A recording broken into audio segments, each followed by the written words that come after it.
Looking for the perfect way to satisfy your barbecue cravings? Look no further.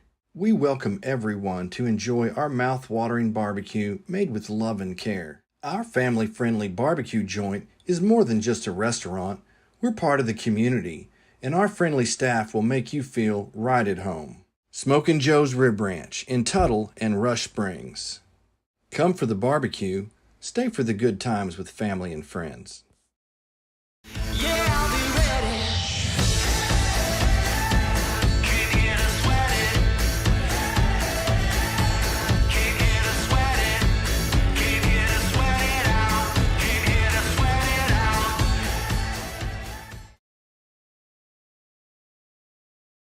Where you call home is important, and when things break, who you call to fix that home is also important.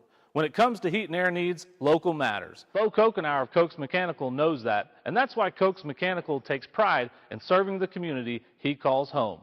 Whether you need a tune-up or a whole new unit, call Koch's Mechanical. Don't pay big company prices. Call Koch's Mechanical. Got AC trouble? Call our dad. Bo knows heat and air. At Marshall Auto Supply, our Napa certified parts professionals are here to help. We stock a wide variety of parts and accessories for all makes and models. Marshall Auto Supply. Stop by or call us today. Located in Chickasha or on Main Street in Tuttle. Over the years, a lot has changed. Thankfully, in Tuttle, a few things have stayed the same. The people here are still the best, the school's teams are always competitive, and Williams Plumbing Service is still serving the community. For all your plumbing needs, call Williams Plumbing Service. One family serving Tuttle since 1949. Thank you, Tuttle, and go Tigers. At Ortho Central, our goal is simple: to make your life better. Whether it's getting you back to the sport you love, chasing after your grandkids, or simply enjoying a day without pain. With locations in Norman, Midwest City, and now Newcastle, Ortho Central's team of surgeons, physicians, physical therapists, and athletic trainers are committed to helping you live your best life. Ortho Central, we're part of your team.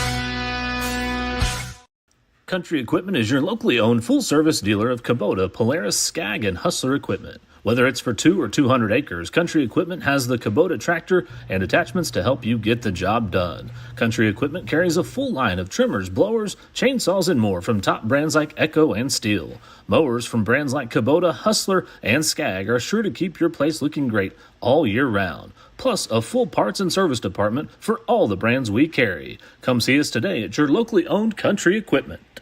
Life is complex enough. With decades of experience, Cornerstone Insurance Group makes insurance simple. We can help with coverage for your home, farm, or ranch, coverage for all the drivers, cars, and equipment in and around your house, coverage for your business, large or small, life insurance to give you peace of mind. Call or stop by today, and one of our experienced, licensed agents will shop dozens of insurance companies for you, saving you time and money.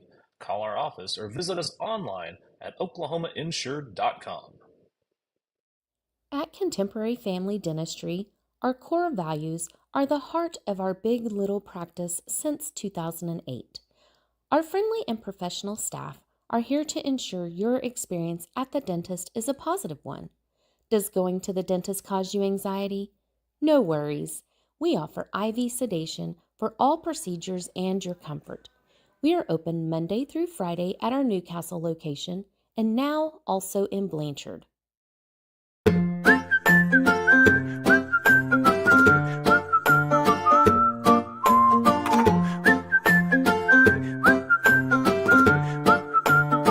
Navigating through Medicare.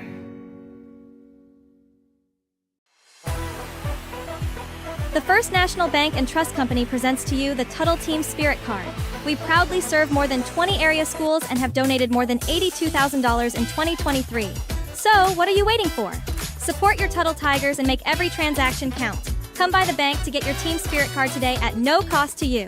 The First National Bank and Trust Company. Member FDIC.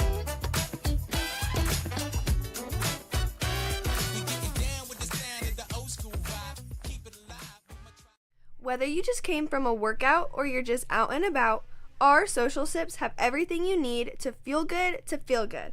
Here at Social, we have a variety of teas, shakes, social bowls, or you can even try one of our cold brew coffees, made with you in mind. At Mustang Social and Hometown Social, it's always tea time.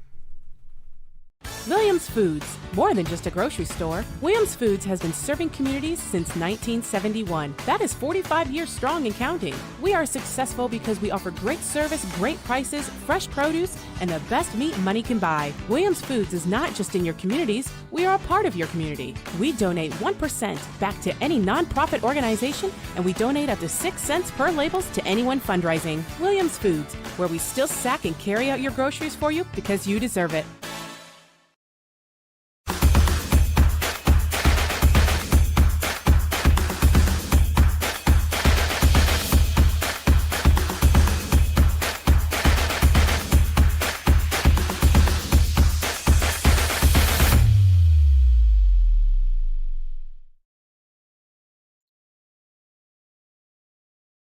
All right, folks, welcome to Tiger TV. We are here in Bethany, Oklahoma tonight.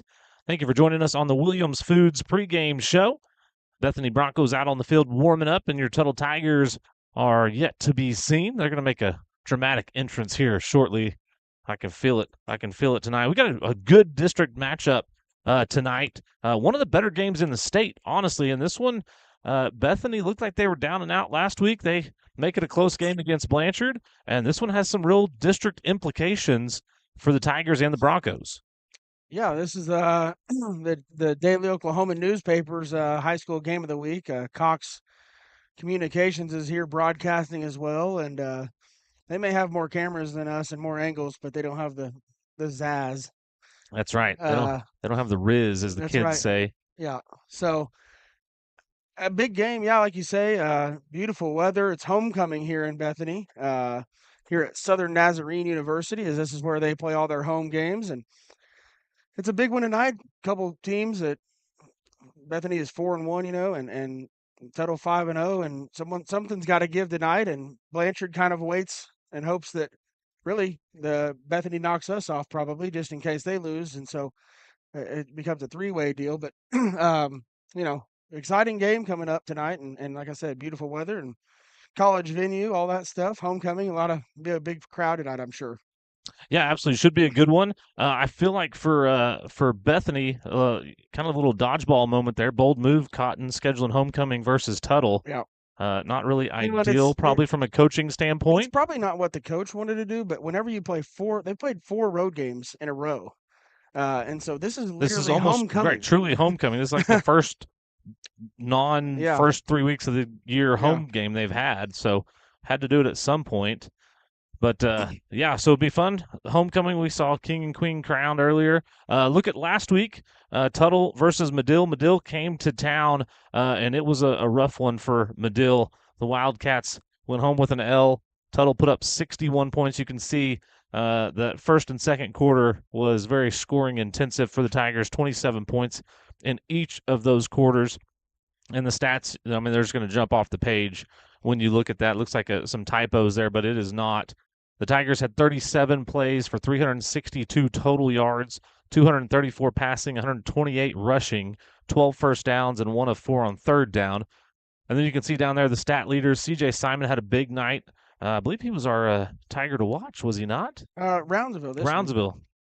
Last week, Simon lived up to the billing. Simon was our Tiger to watch last week. Yeah, lived up to the billing. That's kind of become a little bit of an omen for guys this year. So he had 5 for 108 and 3 touchdowns, 8 of 10 for Campbell for 186 yards and 4 touchdowns. Roundsville had 7 carries, 98 yards and 3 touchdowns. So when 3 of your 7 touches are touchdowns, that's a pretty good night. Kendall had a interception, a fumble recovery, and 2 tackles. And then McAdoo had 2 receptions for 55 yards and a touchdown. And again, you got Simon and McAdoo putting up big numbers, and it's just really a pick your poison kind of scenario for a lot of teams. And Medill just didn't have a good answer for either of them. Yeah, it was rough for Medill. And they've had some rough nights. They've got 1 win on the year. I think they're playing Ardmore tonight, so they'll be a little closer to home, and that'll probably be a pretty good football game at Ardmore and Medill. But talking about a little bit about this one tonight, and just going over some things overall in the Tuttle Bethany series. It dates back to 1951. And 14-3, the Tuttle Tigers have the advantage in that series. 2018, Tuttle won the state championship over Bethany, 35-28. The last matchup last year, Tuttle beats Bethany 30-10, and in 2022, the year before, Tuttle won that matchup 40-34. Bethany, in their history, they got 1 state championship in class 2003. Their head coach is John Arthur. 8th year as the head man here in Bethany, 61-22 overall. Their week 1, they week 0, they opened up with Noble, 40-21 win at home. Then they went on the road for 4 games in a row. They won at John Marshall big, 44-6. In week 2, they knocked off Jones on the road, 36-29. Last week 3, they had a bye. Week 4 had Chickasha on the road. They got a big win, 52-14 out there. And then last week at the Blanchard Lions, like we mentioned, a barn burner there, 48-44.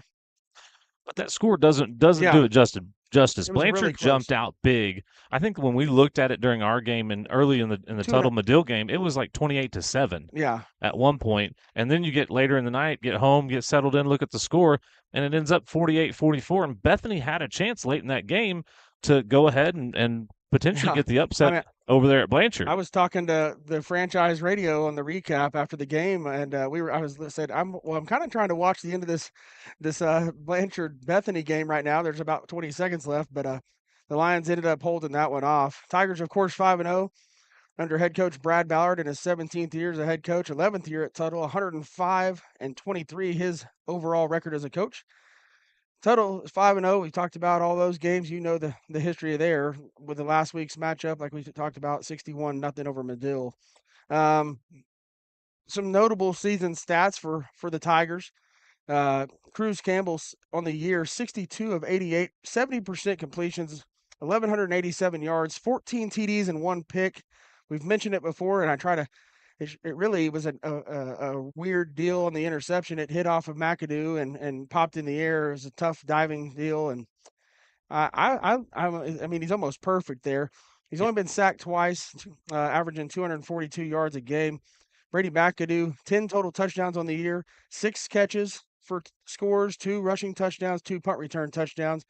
Also has added in 13 tackles. You'll probably see McAdoo a little bit more active tonight on defense, as the opponent warrants him out there. So he's also got an interception, 3 tackles for loss. CJ Simon, 29 catches, 527 yards, 6 touchdowns, averaging over 100 yards a game receiving. Roundsville, 9 touchdowns on the ground, 72 carries, 389 yards, averaging 5.5 yards a carry. Avalar leads the Tigers in tackles, 52 tackles, 4 for loss, 3 sacks. Luke Falwell right behind him at 46, 5 tackle for loss and an interception. Cam McDoulet, 30 tackles, 4 tackle for loss, and 2 sacks. Tyrese Gonzalez has really come on lately. 28 tackles, 2 sacks, 3 for loss. Jet McCoy has played a lot better over the stretch here. 23 tackles and a forced fumble. And then Garrett Ogg in the kicking game has been really good. 20 of 21 extra points. He's only attempted 1 field goal. It was good from 39 yards. He scored 23 points on the year. So, yeah, absolutely. Just, the stats are piling up for the Tigers tonight, hoping to pile up some stats and get a W. One thing I want to point out there, we talk about individual stats, and those big guys up front, it's hard to get individual stats for them, but 2 sacks on the year for Cruz Campbell. We said it early in the Guthrie game that if they can keep Cruz Campbell protected, give him a little bit of time. He doesn't have to have all day to throw. Give him a little bit of time, and he's good enough to pick you apart back there, and that's been the case this year. That offensive line, which had some questions coming into the season, has really solidified. They've played really well and done a really good job giving Cruz Campbell time to work and those receivers time to get down the field and do quite a bit of damage, as you can see there on the season stats. Yeah, those season stats there Tuttle outgaining their opponents by about 700 yards, 730 yards to be exact. They've thrown it for a lot more yards than their opponents, as you can see there. Those are self-explanatory numbers, but I think the big deal right there is 11-2 in the turnover column. They've created a lot. They've not given the ball away, and then knock on wood, you hope they stay that way. So Tigers have been pretty effective on third down. The rush game has picked up dramatically. Those numbers are a little bit skewed just because of the Guthrie game. Week 1, we didn't run the ball very well, but those things have turned around quite a bit. So that's some season numbers for you. I think we might take a quick break here, right, and then come back to the pregame show. Yeah, we'll take a commercial break here on the Williams Foods pregame show and be back in just a moment from Bethany, Oklahoma. Whether you just came from a workout or you're just out and about, our Social Sips have everything you need to feel good to feel good. Here at Social, we have a variety of teas, shakes, social bowls, or you can even try one of our cold brew coffees, made with you in mind. At Mustang Social and Hometown Social, it's always tea time. Where you call home is important, and when things break, who you call to fix that home is also important. When it comes to heat and air needs, local matters. Bo Kokenauer of Koch's Mechanical knows that, and that's why Koch's Mechanical takes pride in serving the community he calls home. Need your AC service? Let our dad serve you. At Tactical Pest Solutions, we prevent pests from taking over. Our defense will give you peace of mind, keeping your home or business safe from pesky bugs or creepy crawlers. Our tactical approach proactively treats your spaces before high-traffic pest season. Make an appointment today, even if you haven't seen indications of bugs or pests, so we can play defense for your home team. Give us a call and let's keep your home or business free of what's bugging you. Tactical Pest Solutions. We can beat the bugs to the punch. High-speed fiber internet is now available from Tuttle Broadband. Get faster speeds, up to 1 gigabyte in the most modern service available. Stream your favorite shows and get connected with no service contract and competitive pricing. Tuttle Broadband. Schedule your installation today. High-speed fiber internet for a more connected Tuttle. Al's Heat and Air is a proud supporter of the Tuttle Tigers. Serving the Tuttle area for almost 40 years, we work on all makes and models. As a trained comfort specialist, we sell the best and service the rest. Al's Heat and Air, 405-381-3602. Looking for the perfect way to satisfy your barbecue cravings?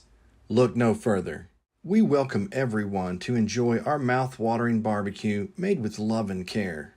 With a kids menu and outdoor patio, we have something for all ages. Come for the barbecue, stay for the good times with family and friends. As a mama, you're constantly pulled in every direction. HotWorks is where you get to hit pause. Sweat out the stresses you recenter in just 30 minutes. You deserve this.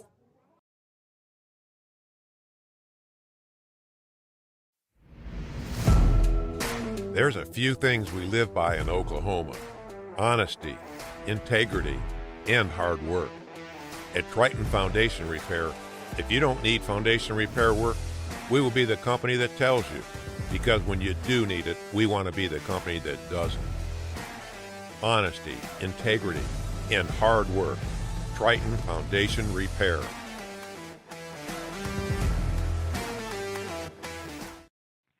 Stay ahead of the curve and keep your small engines running right this off-season. At Simmer Sales and Service, we have you covered.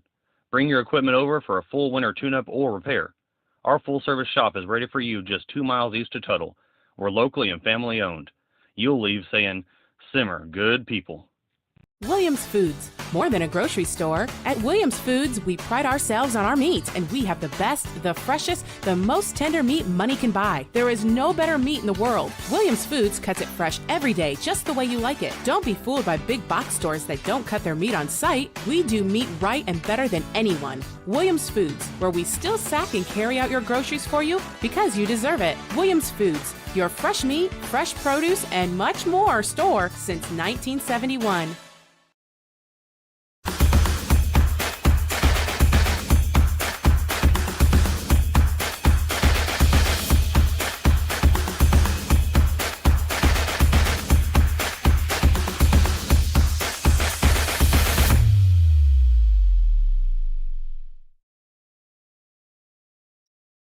All right, folks, welcome back to Tiger TV here on the Williams Foods pregame show. Got a big district matchup tonight here in Bethany, playing on the SNU Bethany field. Crimson Storm is Southern Nazarene's mascot, but it's Broncos and Tigers tonight here in Bethany. This one we've talked about it, and we'll talk about it a lot through the night, but it has big district implications. This will be a big determining factor in how 1, 2, and 3 should shake out in the district for the Tigers, Lions, and Broncos. Hopefully, maybe in that order. Maybe not. So you hope. Couple former Tigers call this their home. Gabe Avalar is I believe now a defensive back here at Southern Nazarene, and then Kyler Clapper, I believe, graduated in 2021, I believe, or 2022 possibly, and he is a place kicker here at Southern Nazarene. So hello to Gabe and Kyler. I'm sure they're here in attendance watching their Tigers play. So exciting win tonight. We talked about it a little bit. If you missed it, you can rewind it and catch back up. But some high octane offense coming your way tonight, I think. Tigers hoping to slow the Chos down, and I think Bethany likes their football team. I'm sure they've got a few guys that kind of stick out. Jackie Payne, their quarterback, has thrown it for just over 1,000 yards at about 60% completion, 59% completion, 12 touchdowns. He's thrown 4 picks. And then I think the guy that kind of makes them go is number 7, Judson Gilliland. He rushes the ball. He throws it a little bit. He'll catch it. He's carried it 78 times for over 500 yards, 507. 12 touchdowns on the ground, has 300-yard games out of the 5 he's played. And then Wyatt Geisler was their homecoming king tonight.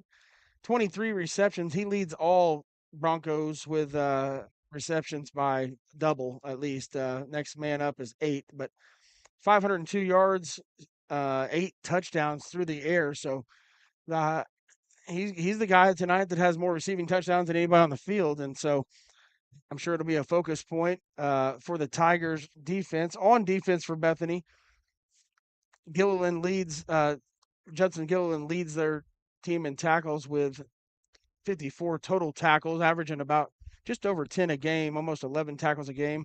Number 28, that is Devonta Melton, second on their team in tackles with 41. They don't sack the quarterback a ton. They play pretty good defense. You say, well, Blanchard scored 48 on him last week, but it was just that kind of game. You can still have a good defense and give up points at times, but I think Evanson Malaska is a defensive back for Bethany. He's a junior. He's garnered some Division I interest from some state schools, OU, OSU, and some mid-majors as well. And he's a corner that he can really run. And so some athletes on both sides of the ball. I think for Bethany, it's probably, you have to pick and choose what you're going to try to do. And I'm not sure yet what the formula is because nobody's really been successful at achieving it. So you got to either take away the run or take away the pass. And the run, I'll let Eli talk about it a little bit, but the Tiger to watch tonight, he's the guy that they might have to choose to stop. Yeah, the Tiger TV Tiger to watch tonight, Sean Roundsville, number 27 for your Tigers on the season, 72 carries, 398 yards, 9 touchdowns, 3 receptions, 41 yards, also 18 tackles, 1 tackle for loss. Last week we talked about it, 7 carries, 98 yards, not huge in the yards column, but 3 touchdowns, so very efficient in the scoring column for Sean Roundsville. And he'll be your Tiger to watch because, like you said, Bethany's going to have to pick. In the past weeks we've talked about they got to pick between McAdoo and Simon. This week, Bethany's going to have the best chance we've seen to neutralize some of the Tiger athleticism because they're going to have the best matchups we've seen to date. But if the Tigers can get that running game going, or if Bethany just says, hey, we're not going to let you throw it down the field to Simon and McAdoo, we're going to make Roundsville and that offensive line beat us, then Roundsville's going to have a big night. And if he does, the Tigers are going to have a very successful night. Well, I think what sets up nice for Campbell is, and for CJ Simon and Brady McAdoo, and then the Lane brothers on the inner part of our offense receiving core, I think they're going to have to play some man-to-man defense out there, and you're going to try to have to win some man-to-man matchups. And I think Cruz likes those man-to-man matchups with his guys. I know McAdoo and Simon have been really tough to handle for everybody, and so even if you say, okay, Malaska can kind of neutralize one of them, let's say he does. I mean, there's still another Division I athlete on the other side of the field that you got to take care of. And I wouldn't be shocked if you don't maybe see somebody playing out of position on defense for Bethany just to try to guard the other one. I could see them putting Gilliland out there and maybe trying to cover him up a little bit or helping on those guys. But they're in a 4-3 defense, and they'll run some too high safety look. They'll play some man. So it'll just be, got to take advantage of what they like to do, and or I'm sorry, what Tuttle doesn't want to do, I guess. And I don't know what they don't want to do because they've been successful really at Right. everything. Right. We saw it in the Newcastle game in that third quarter. The Newcastle decides to go light in the box. So, like you said, get a guy out of position, kind of put him immediately into pass coverage where he's a little deeper, a little more further out, maybe towards one of those receivers. Well, then the Tigers just come and run the ball down the field. 11 carries and 7.5 minutes off the clock. Right. And so when you've got the ball for 7.5 minutes out of 12 in a quarter, it's really hard for the other team to score any points. And so that's the thing I think that Bethany is going to have to try and do is either disguise their looks and not let the Tigers see it early and get guys back into coverage, or hey, say we're going to go light box mano-a-mano up there and see if we can shut you down. And I don't know that they can do it. So it'll be interesting to see what Bethany does tonight to try and kind of neutralize the high-powered Tiger offense. But I like the odds for Tuttle tonight, and it'll be fun to see what they roll out. This is one of those games too that you've kept a few things kind of in your hip pocket that you've been working on throughout the year, haven't quite needed it yet. With these big district games coming up, Bethany this week, Blanchard coming up in the future. This is one of those you see some new things, new wrinkles that suddenly appear in these games. And so it'll be fun to see what the Tigers have dialed up tonight and, potentially what Bethany has dialed up. Yeah, I'm sure Bethany's got some things that they as a coach, you probably look back at the Tuttle film and say, hey, what have they had trouble with? And you probably try to go execute some of that stuff. And I'm sure there's some wrinkles in their stuff too, but I think you'll see Coach Ballard say, hey, Coach Brand, Coach Shoup, you guys do whatever you got to do, bust out all the stops, because this is a big one tonight, we talked about, and go over our keys to victory here. I think the first one right here to talk about is getting back up to speed. And what I mean by that is just, you've had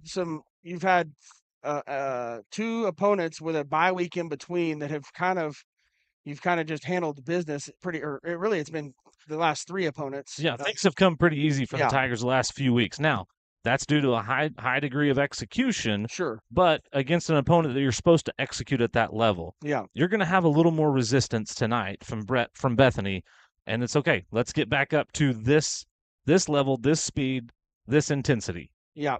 And then handling adversity, you're going to have more adversity just because of the opponent, because you're on the road, it's homecoming, there'll be a big crowd, and those guys are going to run a little faster than the other guys have, and usually it takes a couple snaps to kind of catch back up. And so when the adversity hits, just being able to pocket it and throw it away at the next gas station, right, and move on. So, and then find a way to just win, baby, like Al said, Mr. Raider, and that's the goal in these games. It doesn't matter how you win, you just got to find a way to win. Yeah, this is one of those. It doesn't matter if it's ugly or pretty or cute or whatever, demure, whatever they say on TikTok these days.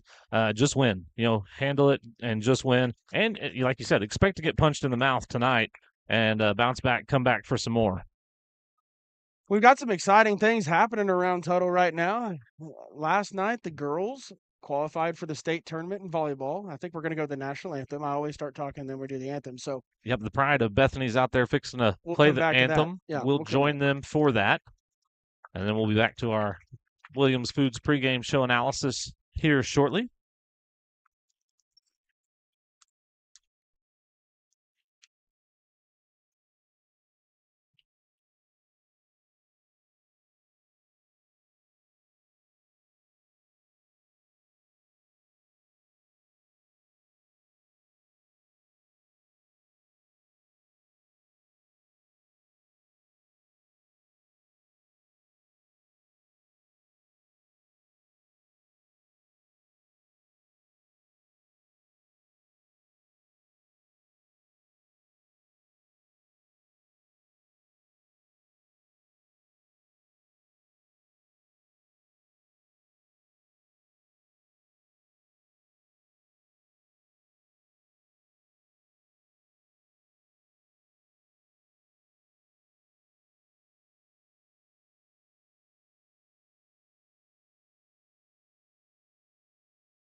All right, welcome back. And you know what that means? The anthem has been played. We're one step closer to kickoff here in Bethany tonight. And like we said, good things going on in the sports world around Tuttle. In Tuttle, we kind of measure things by state tournaments.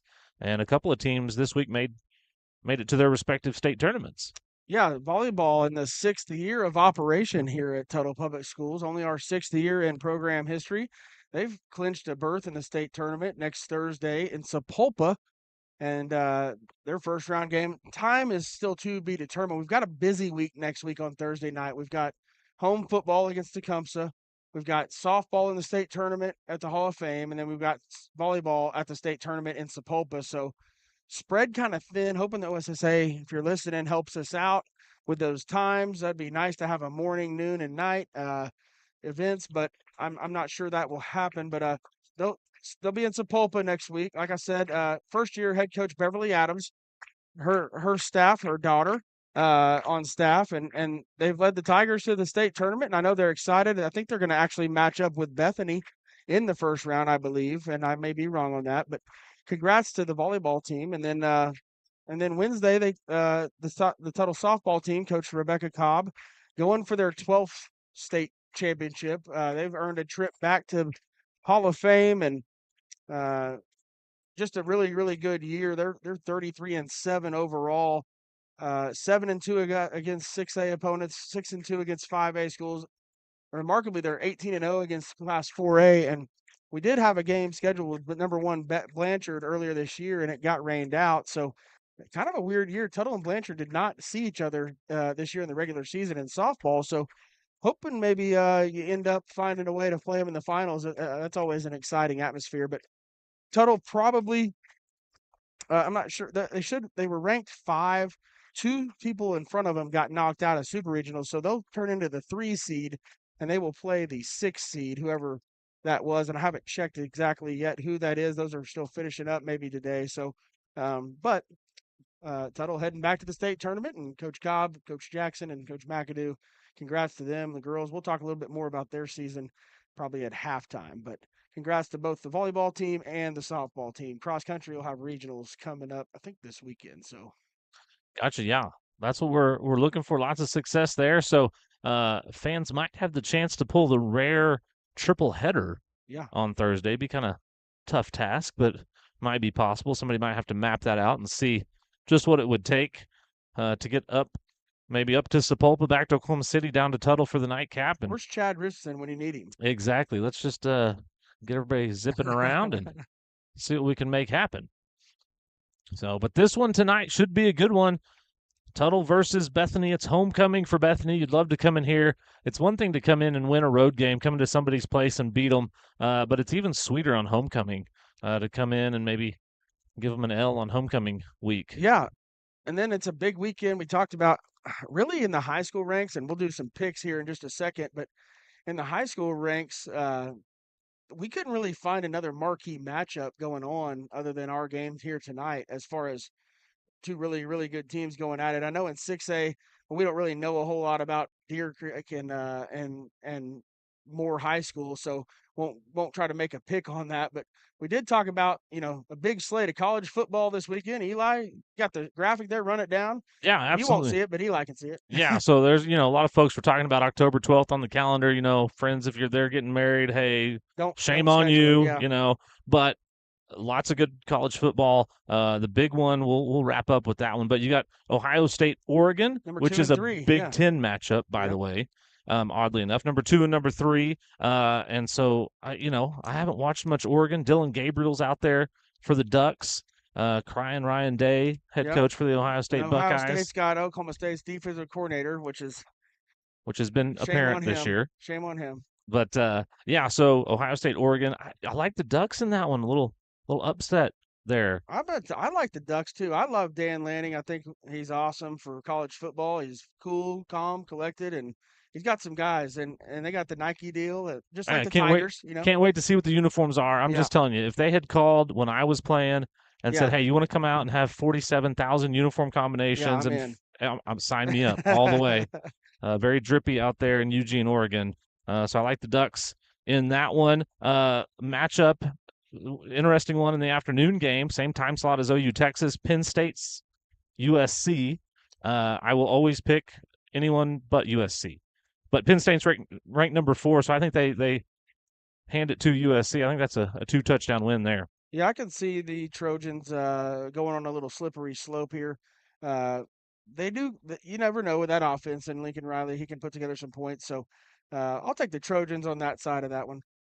Nice. You got a night game, Ole Miss LSU at LSU at night. It's LSU at night. LSU at night. That's like playing BYU, as K-State found out a couple weeks ago. Playing BYU at night's like playing LSU at night for different reasons. Yep. But LSU at night is tough to beat. So I think the Tigers in Baton Rouge win that one. Then you got the nightcap there. Could get a little wild. Prime time, 9:15 our time.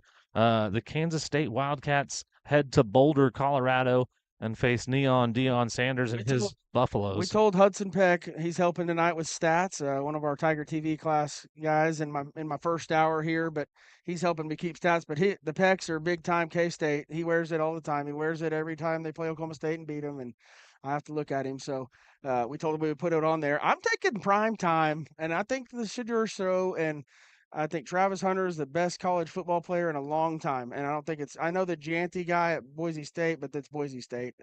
And they play on blue turf. You can't take them serious. So I'm taking Travis Hunter and the Buffaloes at Folsom Field. Highest football stadium elevation wise in the country. And there's multiple meanings to highest football stadium in the country in that Not reference. just because I live in Colorado. Right.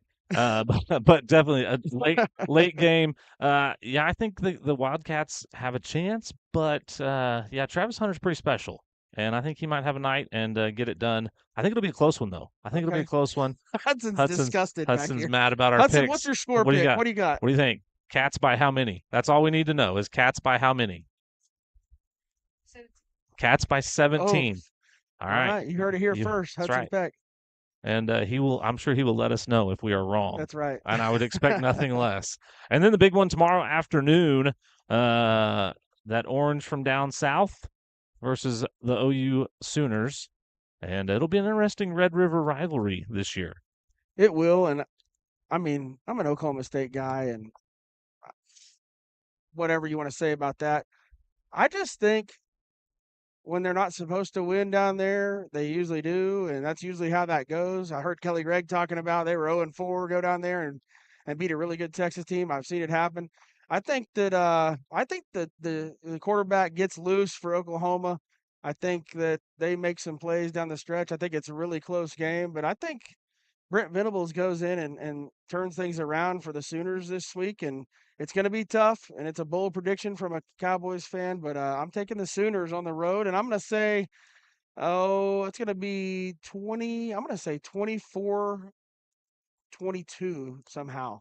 Gotcha. I'm going to pick the Sooners just because I want to, but and that's what I'm hoping will happen. That's what I'm going to be cheering for. So 43-38 is my pick for that one. So it should be a fun one, though. It'll be a good slate of college football. We got a good one tonight as the captains make their way out onto the field here for Bethany. Tigers in their all white with the red chrome domes on tonight. Captains for your Tigers tonight, number 14, Luke Falwell. Number 65, Tandon White. Number 76, Carter Shea. And number 89, Braden Baker. Yeah, and for Bethany, that's number 7 there, Judson Gilliland. Number 9, that is Brock Cross. Number 86 is not listed on their roster. 88, I'm sorry, that's Charlie Tolley. And number 21, your homecoming king. And I'll say this, Wyatt Geisler. just a quick shout out, and maybe they listen, maybe they don't, but number 88, Charlie Tolley, his older brother, Peyton Tolley, was a stud baseball player, played at K-State, then went to TCU and finished up his college career last year, all Big 12, All-American maybe. Great kid, one of the best opponents I've ever faced as far as just being a good kid. Wrote me a thank you letter. He lost his mom last year to cancer in the Big 12 right at the end of the season, and Gina was I talked to her all the time. Every time I came over to Bethany or they came to Tuttle, we got to talk for 15, 20 minutes, and I hugged her neck just a couple weeks before she passed. And man, she fought it so hard. And then our thoughts and prayers go out to the Tolley family still today, because she impacted this entire community. So I just want to give a shout out to the Tolley family. They're awesome kids, awesome people, great baseball players. I'm sure I know Charlie's got a few sacks. I think he leads our team in sacks, but 88 Charlie Tolley and his late mother, Gina. Gina, just an awesome person. So we're getting, what, 3.5 minutes here? Yeah, about 3.5 minutes, and they may shut that down early as Bethany won the toss. They elected to receive, so they want to get things rolling early, try and put some points on the board early. And you mentioned that. So that'll mean the Tiger defense will be out there, and our Cornerstone Insurance starting lineup, the defensive starters tonight down there on the front, Cam McDoulet, Nick Wright, Garrett Rogers. Those guys have played really good up front and will have to do a good job initiating that pressure on the quarterback. Cornerbacks, Jalen and Jordan Lane, Wyatt Probst, Luke Falwell, Adrian Avalar, and Brady McAdoo there in the second level for your Tiger defense. And then Jet McCoy and Zarian Kendall there in the back end of the Tiger defense. And they'll have a tough task with this Bethany offense. You'll see 3-4 wide receivers, empty sets. You'll see the running back at quarterback, the quarterback at running back. It'll be interesting to see what looks they give the Tigers and how they try and mix and match. I think a big deal, and we didn't talk about it yet, but I think something that's going to be huge tonight is Jet McCoy and Zarian Kendall in the back end of the Tiger secondary. I'll just say this. Both of them, there's no hiding it. They haven't played a lot of defense in their career. They both are receivers by heart, by nature. Jet has really come along at that free safety spot. Zarian was our defensive player of the game last week. They're going to be challenged this week. They're going to have to play really good defense this week, and it'll be the toughest contest they've had in 4 weeks. So I think that Jet McCoy and Zarian Kendall, you got to look to those guys to kind of make big plays tonight. You always look at number 11, number 5, number 12, 27 to make big plays, but those two guys I think could be difference makers tonight for the Tigers. Yep, absolutely. I think you're spot on with that analysis there, and I think that, a lot of times teams haven't necessarily been making it to that second and third level of the Tiger defense, but might be stretched a little tonight, and so those guys will have to step up, add a little help. You'll have to have a good performance from Jordan and Jalen as well. We can do the offensive starters. We got time tonight. Cornerstone Insurance offensive starting lineup. We'll go ahead and knock that out. That offensive lineup there. Left tackle Tandon White. Left guard is, and I'm going to blank on his first name, Eli Clark. I shouldn't forget that one. Your center Ryan Morales, number 50. Right guard number 56 Mikey Avalar. Right tackle number 57 Gavin Hines there for your Tigers. Your wide receivers, we talked about them, C.J. Simon, Brady McAdoo, Zarian Kendall, and Jalen Lane there at your slot receivers. And then Will Garrett in the backfield at fullback, Sean Rounsaville, and Cruz Campbell, the quarterback for your Tigers. That's our Cornerstone Insurance starting lineups. I think I talked about it a few weeks ago, but one thing to watch tonight, I didn't have it on the keys of the game, but Bethany will try to kick it deep. Their kicker kicks the ball well. He has a good leg, but he does. If you see the wind become a factor, it was just blowing, it kind of killed off. But if he has to kick against the wind, you're going to have Simon and McAdoo have a chance to get a return. And they kick it deep, and they've covered kicks well, but we've seen McAdoo and Simon back deep, whether it's punts or kicks, turn a game around. And it could be one of those nights where Garrett Ogg is asked to kick a field goal, Brady McAdoo, C.J. Simon make a big return, somebody makes a big play, maybe cause a turnover. So special teams will be a big one in this one tonight as well. So looks like they've got back there, that's 33. That's Mr. Alaska. Yep. Ogg going to kick it off for your Tigers. Thanks for joining us on the Williams Foods pregame show. Kickoff coming your way here in just a second.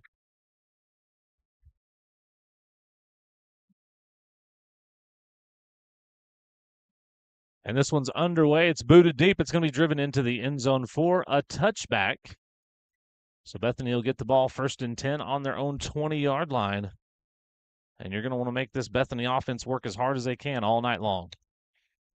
No doubt about it. They're going to try to do some things to spread you out. They'll put you in motion. They'll try to confuse you a little bit. Seven's their running back. He's going to get the ball a lot. He'll line up at quarterback. He'll throw it a few times.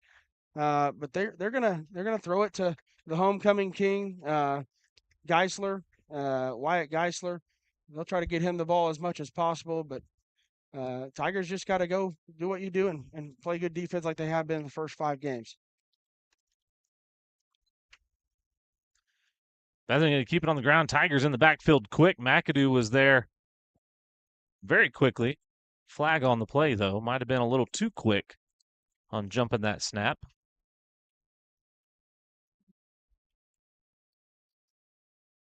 They're going to have no flag. So Falwell on the tackle there.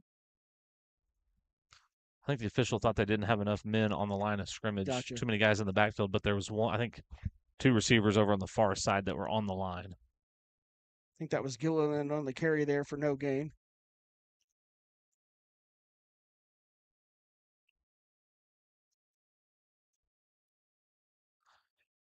Bethany one back in the backfield. Again, number 13, Jackie Payne. They'll send Gilliland in motion, get him out on the edge. McCoy's out there. He'll fall forward for a couple. And it's going to be important for the Tigers to tackle in space tonight. Yeah, I think Jet McCoy did a good job setting the edge right there. Doesn't get pushed inside. Luke Falwell comes and tackles right there. You can put him in a 3rd and 7. Which is what you want for this Tiger defense. But you're going to see Bethany try and get these playmakers out in space.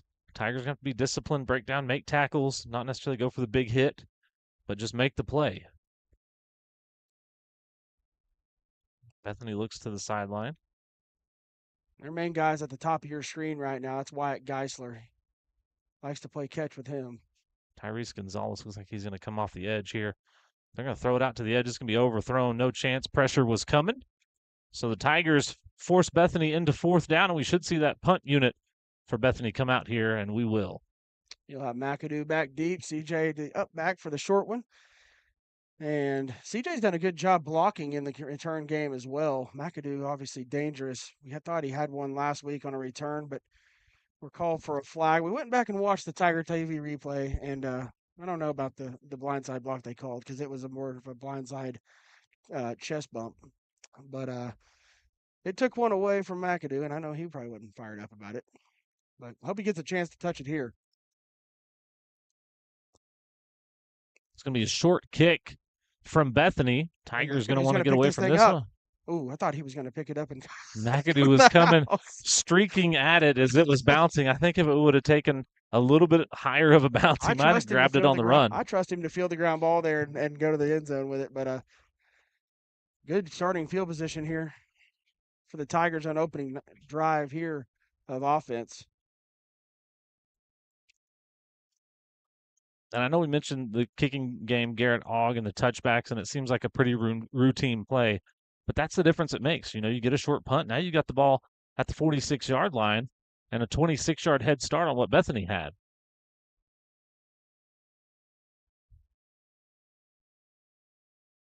Campbell, Simon makes his guy fall down. Cruz, Simon, he catches it, can't stay in bounds, and he absolutely put a move on the cornerback out there. Take a look at the replay here, the Hot Works replay.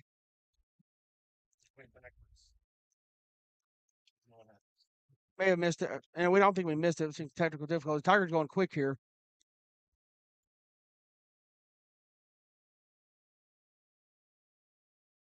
This time they're going to try and find 11, and it's up. Oh, and just barely able to get a hand on it is the Bethany defender. It's Wyatt Geisler there. They've got their best 2 athletes out there on the perimeter, Geisler and Malaska. Malaska, man, CJ really put the moves on him, and if that ball could have stayed in bounds, it was 6. But both guys, pretty good job running routes there from the get-go.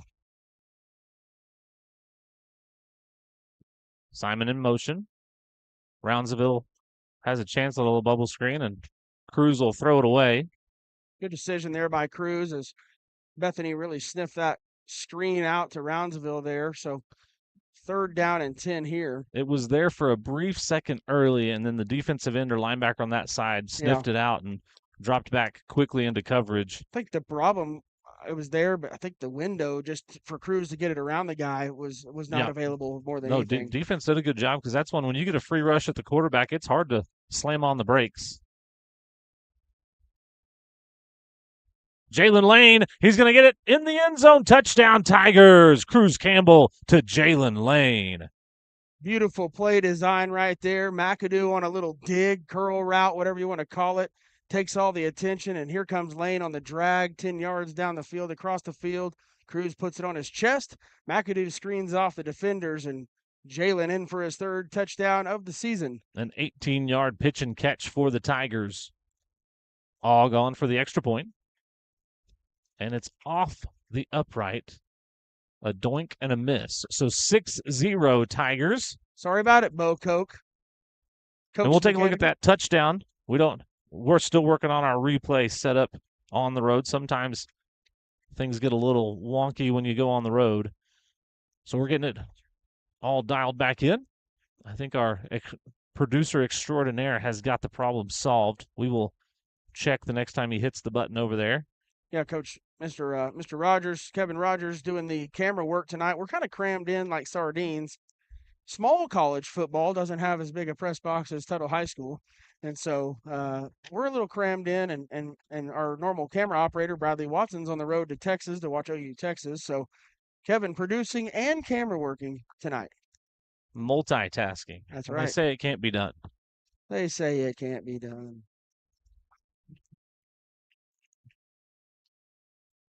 So we also have another broadcast going. So we've got what they affectionately refer to as a red hat in the industry holding us He for does have a red hat on. TV timeouts.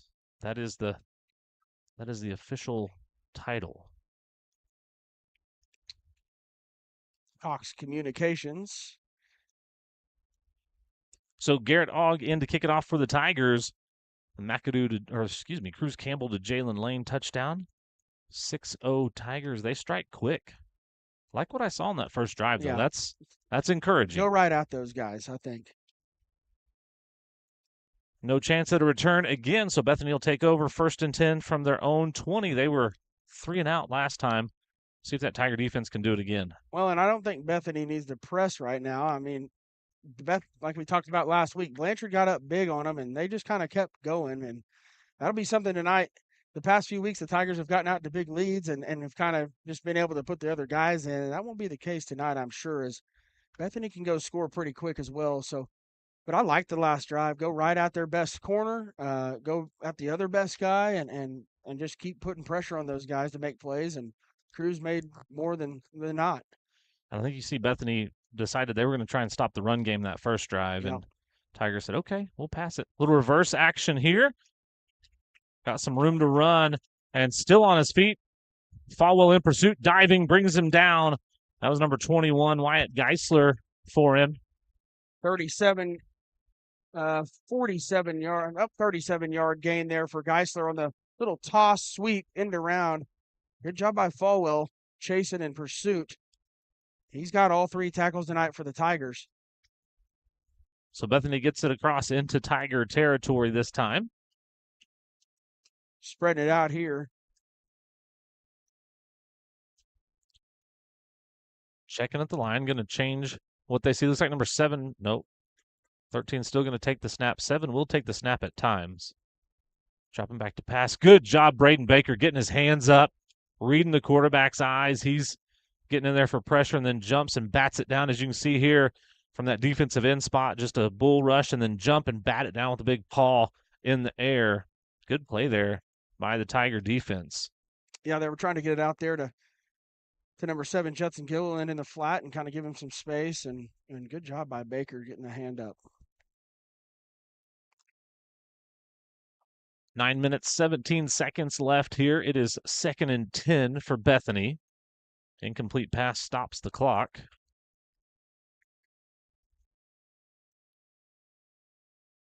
He's going to read it and pull it and drop it over the top. Tigers about got a hand on it again. He just barely got that off. He had pressure right in his face. Looks like Hotworks replay. I'm not sure. It looks like they are going to call signal first down for the Broncos, but Jet McCoy, good job tackling in space right there. Very weird type of play developed there, and just got rid of it just in time. I think that was Garrett Rogers in there right in his face as he was throwing it, had a hand on him. That lineman did just enough to slow him down so the quarterback could let it fly. Wildcat here. He shakes free, but Zarian Kendall coming up to make the tackle. And number 7, Gilliland for Bethany. Yeah, he's their running back, and like we mentioned, he lines up in the Wildcat, and he'll kind of go, but he'll throw it a few times a game too. He's thrown it 11 times on the year. They'll even hand it off to him, and then he'll throw it. So double backs in the backfield for the first time tonight for Bethany. Number 28 back there. Yeah, looks like. Devonta Melton. He's their second leading tackler, and he's a 5'11", 235-pound back. Probably their short yardage guy, and I wouldn't be shocked if he gets the pill here. They're going to swing it out to Gilliland. Good job Jet by McCoy coming up. Good play there, scraping off a block. Yeah, loss on the play. Jet McCoy with a tackle for loss, and then Adrian Avalar comes and helps out there. Good defense there by the Tigers to bring up 3rd and 5. Maybe a loss of 1 on the play there. Yeah. Really good job right there and holding ground, staying in your assignment lanes and spacing out the field there. 7 minutes, 20 seconds here in the first quarter. Tigers struck fast on their first drive, a 55-yard touchdown drive. They're going to be 1 second, and it's going to be delayed timeout, I believe, Bethany. Bethany is going to take a timeout. We will take a timeout on Tiger TV and be back in just a moment. Country Equipment Rentals is the spot for all the tools to help you get those projects done. Whether it's a power washer, jackhammer, stump grinder, or tiller, or if you need something a little bigger like a tractor and brush hog, skid steer, excavator, or even a bulldozer, Country Equipment Rentals is the place to go.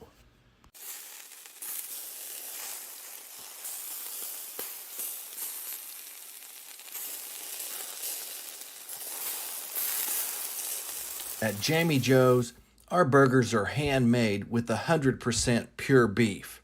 From our grill to your table, you'll love every bite. Jamie Joe's, half-price burgers all day Monday. Welcome back to Tiger TV here at Bethany tonight. The Broncos are driving. They had to call timeout as the play clock was running out on them, but the Tigers are up 6-0. Had the missed extra point. Sorry, Mr. Kokenauer. 7 minutes, 8 seconds left in the first quarter. He'll be all right. His daughter made the state tournament last night, volleyball. So Bo giving out discounts again. I'm sure we'll come up with what those are in a little while. That's right. Next time Mr. Odd makes it right. Volleyball state discount. That's right. 3rd and 5 for Bethany. And I bet you'll see what they affectionately call an RPO here. I think 21's the guy to keep your eye on here. Second receiver from the bottom of your screen, Wyatt Geisler. He's their go-to guy in this situation. McCoy lined up over the top of him. Tigers bringing pressure, and they're going to get to the quarterback. That's Falwell and Gonzalez, Tyrese Gonzalez getting in there. And Tyrese has a tough assignment tonight with all of this run-pass option. You saw it a couple plays before where, do I go after the run? Do I go the pass? This time, he goes and gets the quarterback. Yeah. Falwell right there. He's been all over it. That's his 4th tackle tonight. Bethany looks like they're going to go for it here. 4-down territory, kind of in no man's land between field goal range and punt range. So go for this all day. See what happens here. Empty backfield. Mike Gundy's punting it for sure, but we're not. Man in motion, double tight. McAdoo coming in with pressure. They got a man out there, though, and he gets it completed. McAdoo put a lick on the quarterback, but he's able to get it off over the top. Nice. They snuck that backside tight end over there for that reception. Yeah, just sneaking him out. McAdoo's flying towards the quarterback, almost deflects the thing, but just got enough mustard to get over Adrian Avalar's head. That'll be a 1st and not goal. They'll have to get it inside the 5 for a 1st and goal. I think that was a gain of about right at 10 yards, I believe. Yeah, the pass was about 20 yards in the air, so it looked like it was longer than it was. Yeah. Wildcat. Gilliland going to take the snap.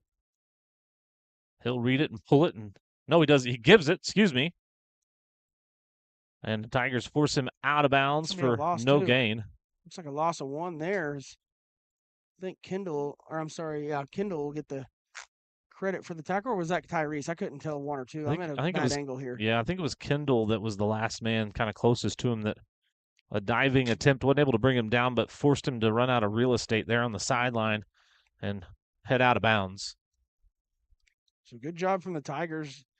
I think that's 3 out of 4 first downs that they've put them in 2nd and 10 or 2nd and 11 here. Looks like 12 on the scoreboard, so 2nd Looks and like 12. Gilliland's going to stay in at quarterback. And he's their best offensive player. I think they're trying to go again. They might have to call a timeout. They get the snap. Nope, they get it off. This time, pressure coming. He's gobbled up in the backfield. And that's Cam McDoulet getting in there for the sack. Good coverage down the field as well, giving McDoulet time to work. You can see him busting through, bringing him down. Gilliland's pretty slippery back there in the backfield, but he's not able to get out of the grasp of Cam McDoulet. Big loss there. Puts it, 3rd and 20 here. Look for a screen here. Don't let him jump off.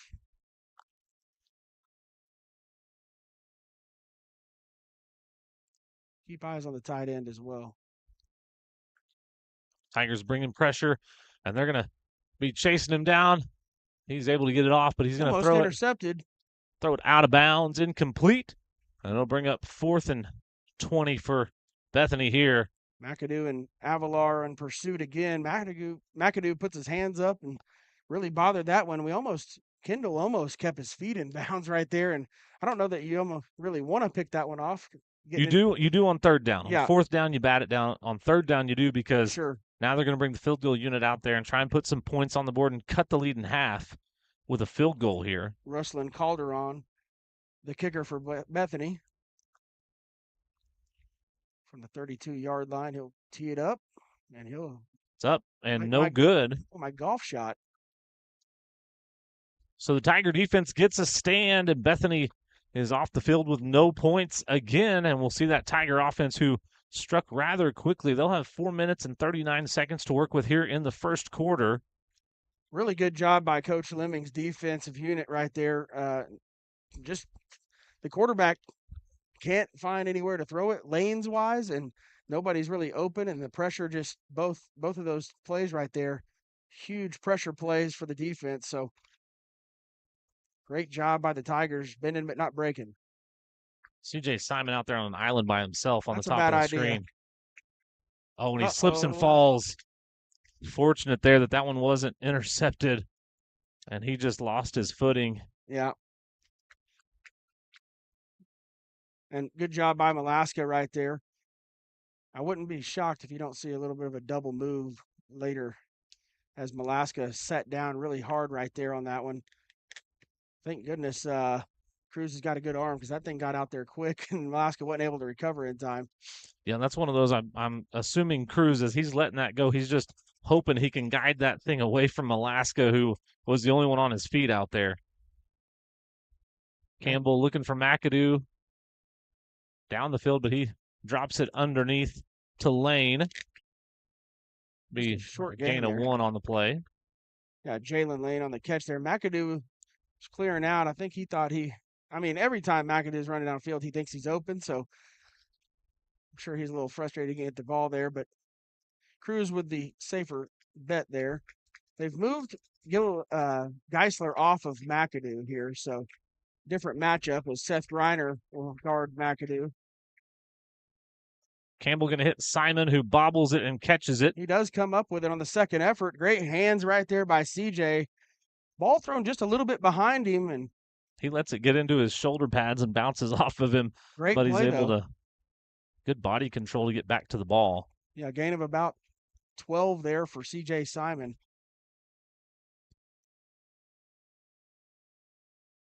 He'll give it to Roundsville for the first time tonight. He'll get a couple out of that. Well, there's a light box, 6 men in the box, and good job by Cruz handing it off to 27. Gain of 4 there, 4.5 or so for. Tigers going to move quick. 3 minutes, 33 seconds left on the clock. 2nd and 6 for the Tigers. They'll give it to Roundsville again, who's bottled up at the line of scrimmage, but keeps those feet pumping for a gain of about 2. Yeah, Cruz has got to be careful. Let McAdoo and Jalen Lane get set all the way. They were close the last 2 plays of getting a procedure penalty there for not being set. Tigers trying to go quick, but can't go too quick. Big third down here.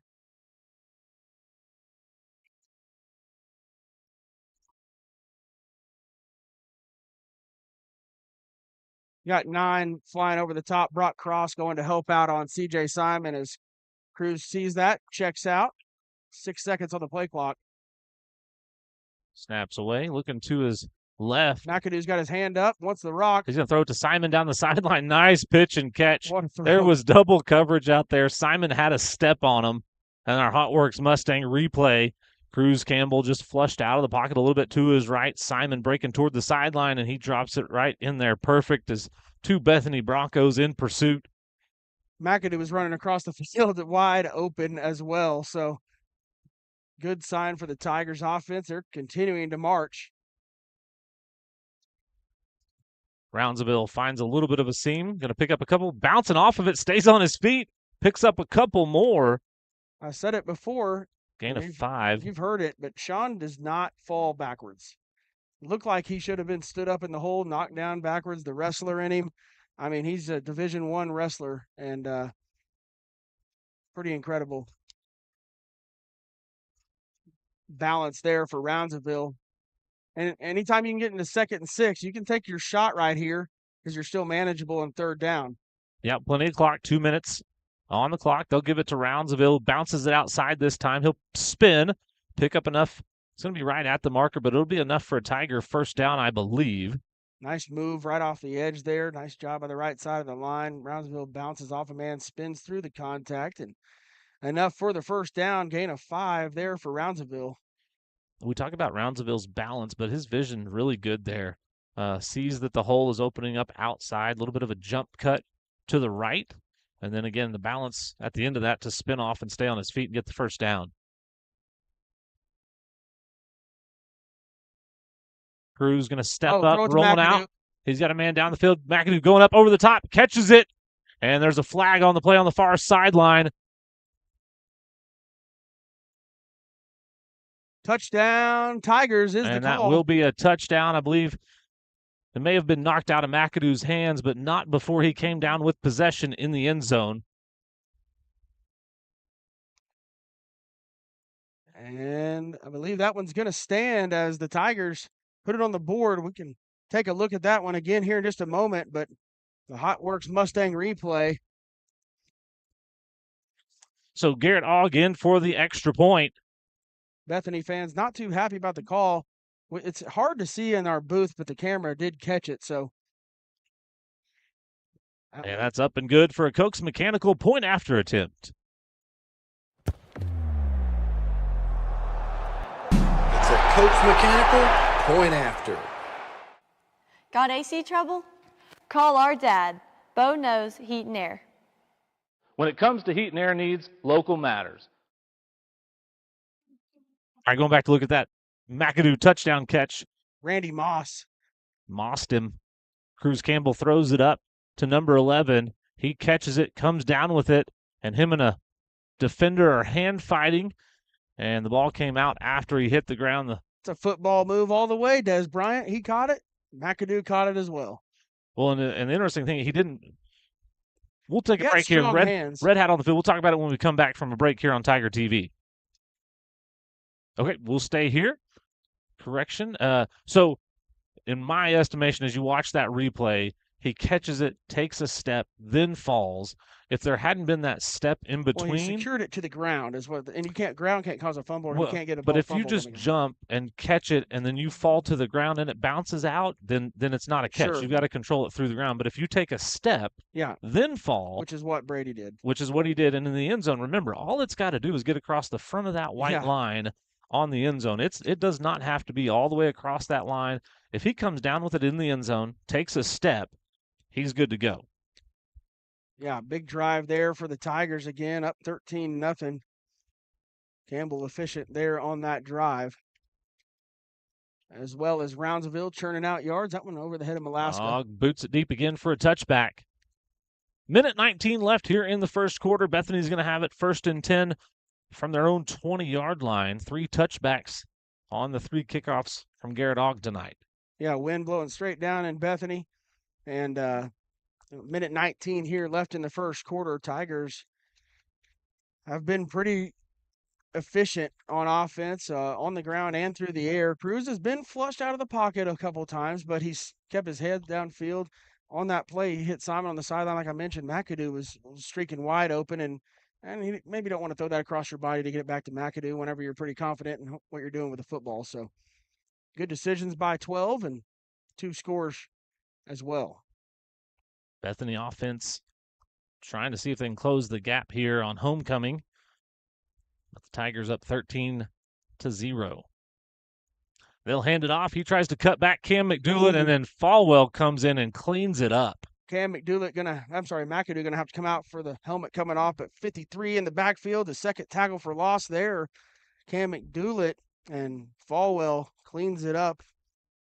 Falwell, 5 tackles and a half of a sack.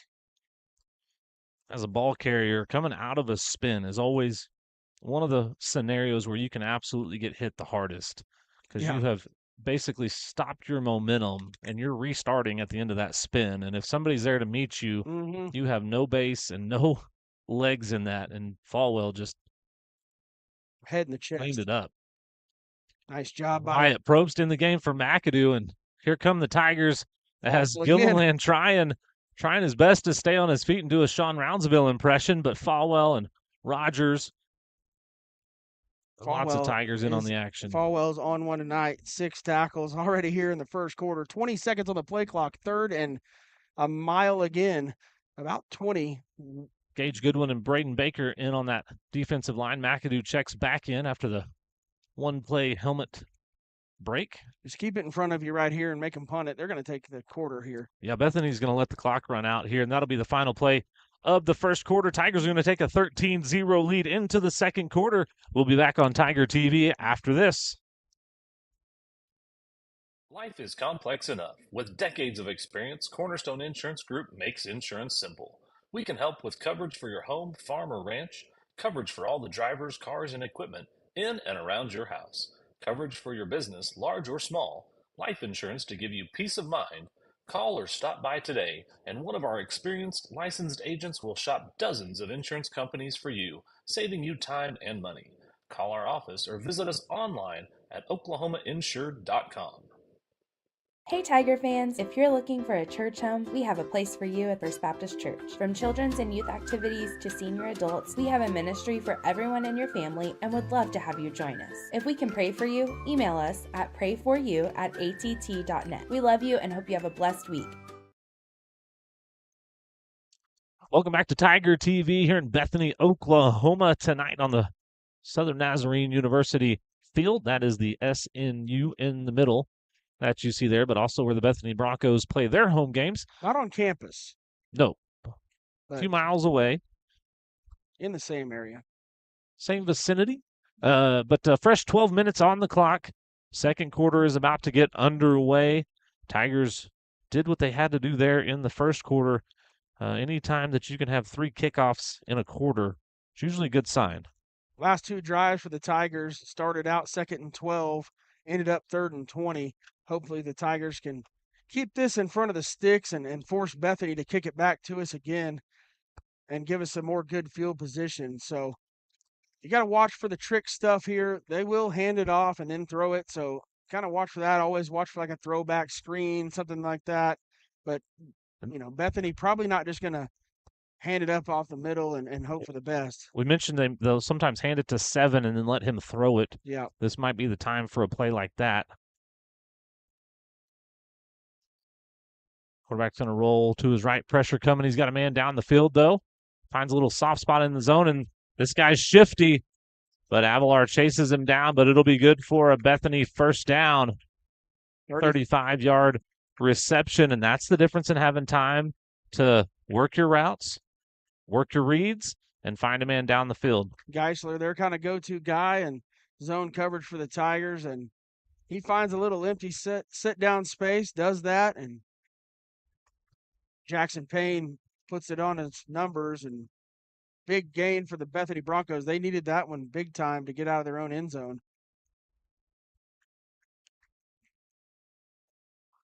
And now Gilliland will step back to take the snap.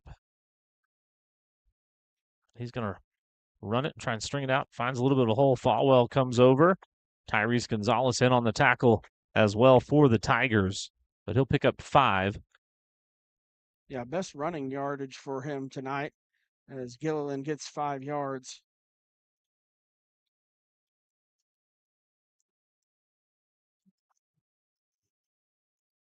I believe that's number 28 in the backfield with him. That's Melton, Devonta Melton. Almost keeping him in there for protection. Bethany wanted us to jump there, but Tyrese did a good job staying behind the line. The military man. Good job by We'll McAdoo. try it again to the other side, but McAdoo chops him down. And he slips right under the block right there from the tight end and gets right back down the line, trips him up, and Cam McDoulet pays him up as well. So great job by Brady coming off the edge there. That's a tough play to make right there in space, and he really just cut the traffic down. Lead blocker in front of him. No gain on the play. I think a loss of 1 actually there for McAdoo and McDoulet on the tackle for a loss. 3rd and 6 now for Bethany.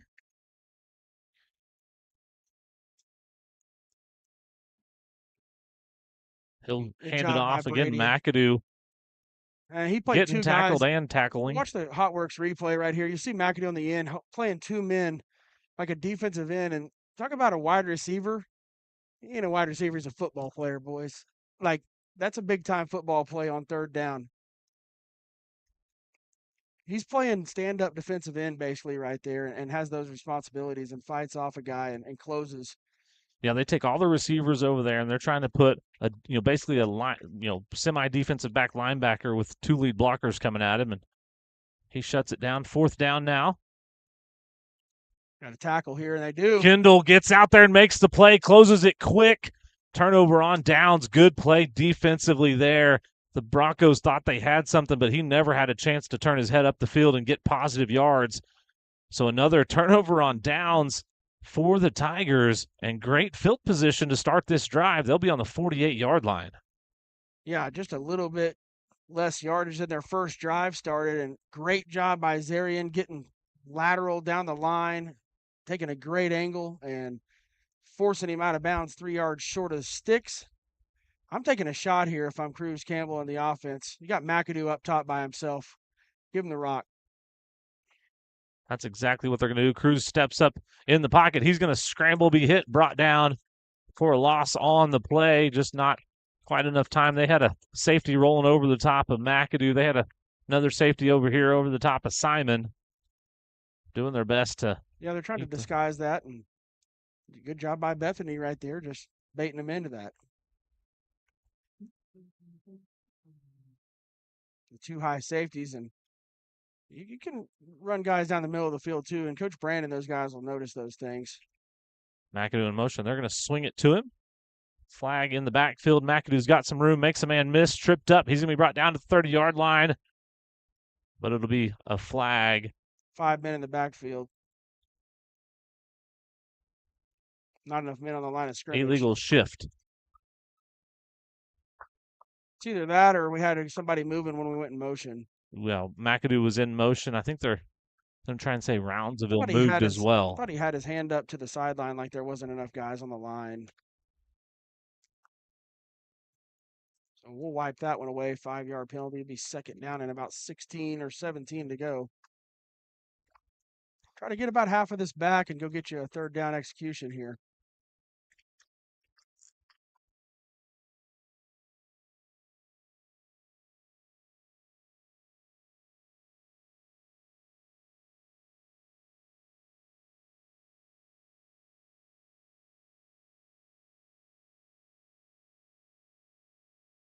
Kendall over the middle.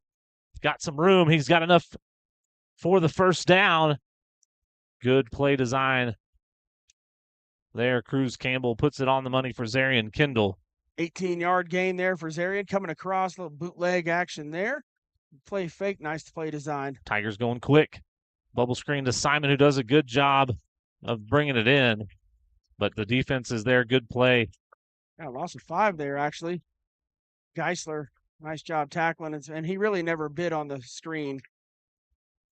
Tigers lined up and tried to get it out there quick.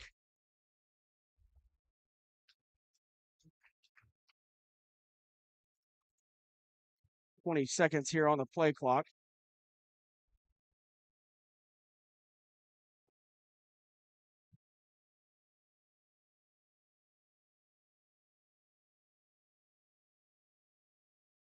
Cruz Campbell scrambling to the sideline, trying to get there, gets pushed out of bounds. He'll get back to the original line of scrimmage. So pick up 5 on the play. Yeah, just nothing really there for Cruz as McAdoo keeps getting the safety help over the top. Good job by Bethany right there, making it 3rd down and 11. Might be 4 down territory for the Tigers, though. If you can pick up most of it here, 6 or 7. Yeah. And then get a 4th and 3. Well, I think they're playing pretty heavy coverage defense right here, I'm sure. See how light the box is. See if they elect to outman them. 5 seconds on the play clock. Numbers in the run game here. I think the Tigers may have got a timeout before that was snapped, and they will. Tigers take a timeout. We will take a timeout on Tiger TV and be back in just a moment. Jeff here with Triton Foundation Repair. I'm here to remind you that we always have and always will offer free foundation evaluations to Oklahomans. At Triton, we know your home is a big investment and your money is hard-earned. So when you call us for a free evaluation, our specialists will perform a thorough foundation evaluation and only give an estimate when foundation repair is necessary. So visit TritonOK.com to schedule your free foundation evaluation. Hello, this is Pastor Todd at Snow Hill Baptist Church. We want you to know that you're always welcome at Snow Hill. In fact, we welcome anyone and everyone. We want to extend an invitation that you show up just any Sunday you want to, because we like to say all are welcome here at Snow Hill.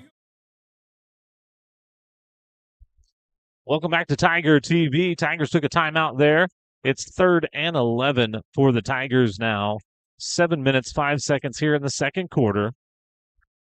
Tuttle up 13-0. They're doubling Simon down here at the bottom of your screen and probably have help on McAdoo over the top there.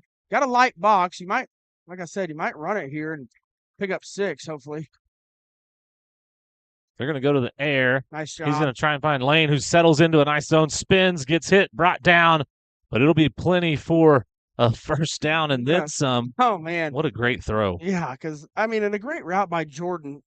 Pushing down the field, setting his feet in the ground, setting his hips down, getting the defender off of him, and Cruz Campbell throws a absolute bullet right in the middle of his numbers. First down, Jordan Lane, big catch. They'll hand it to Roundsville, following his blockers up the middle. Things still driving, still doesn't go to the ground, but they call it with forward progress. Stopped. He'll pick up 2. 2-yard gain, yeah. For old Sean. They had a light box that Bethany did a really good job right there, just holding. You see those safeties, and as they start spreading out and getting deeper and deeper, they're not involved in the run game, and so it's a numbers game at that point. Man to man.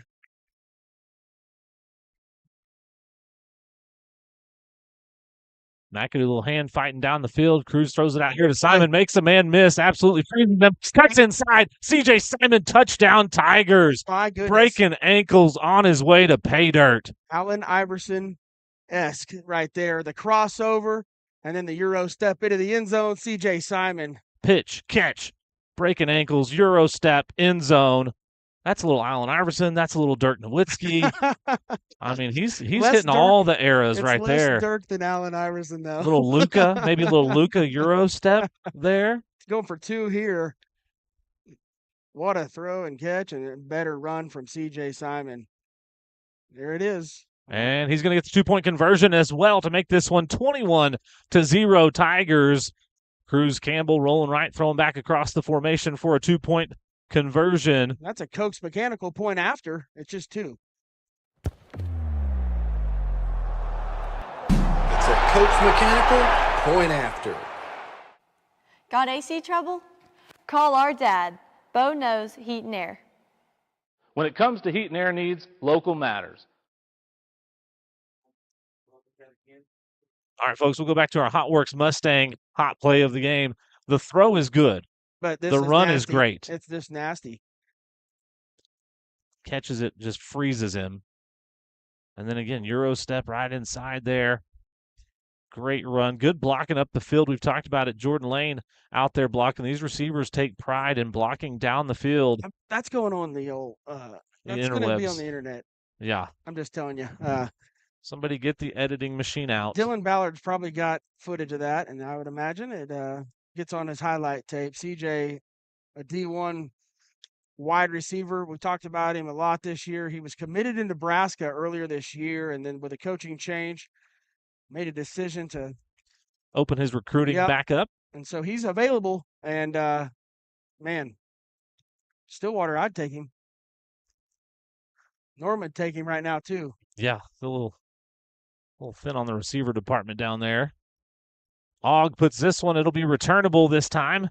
Coverage heading down the field. Donnie Schluter gets in there. Good coverage, breaking down, not letting a man outside. Yeah, really good job. Nobody running past the ball carrier. Donnie kind of settles down, closes down the line, and good tackle from the freshman there, 36, Donnie Schluter. Tiger defense has had a really good night so far. A couple turnovers on downs. One drive ended on a missed field goal. See if they can keep that success rolling. They've been really good on first down. 5 minutes, 55 seconds left in the second quarter. Yep, receiver jumped. So it'll be 5 yards, set back again. That's number 9, getting a little head start. Jordan Lane pointed it out, and Brock Cross will get flagged for 5 yards for the Broncos.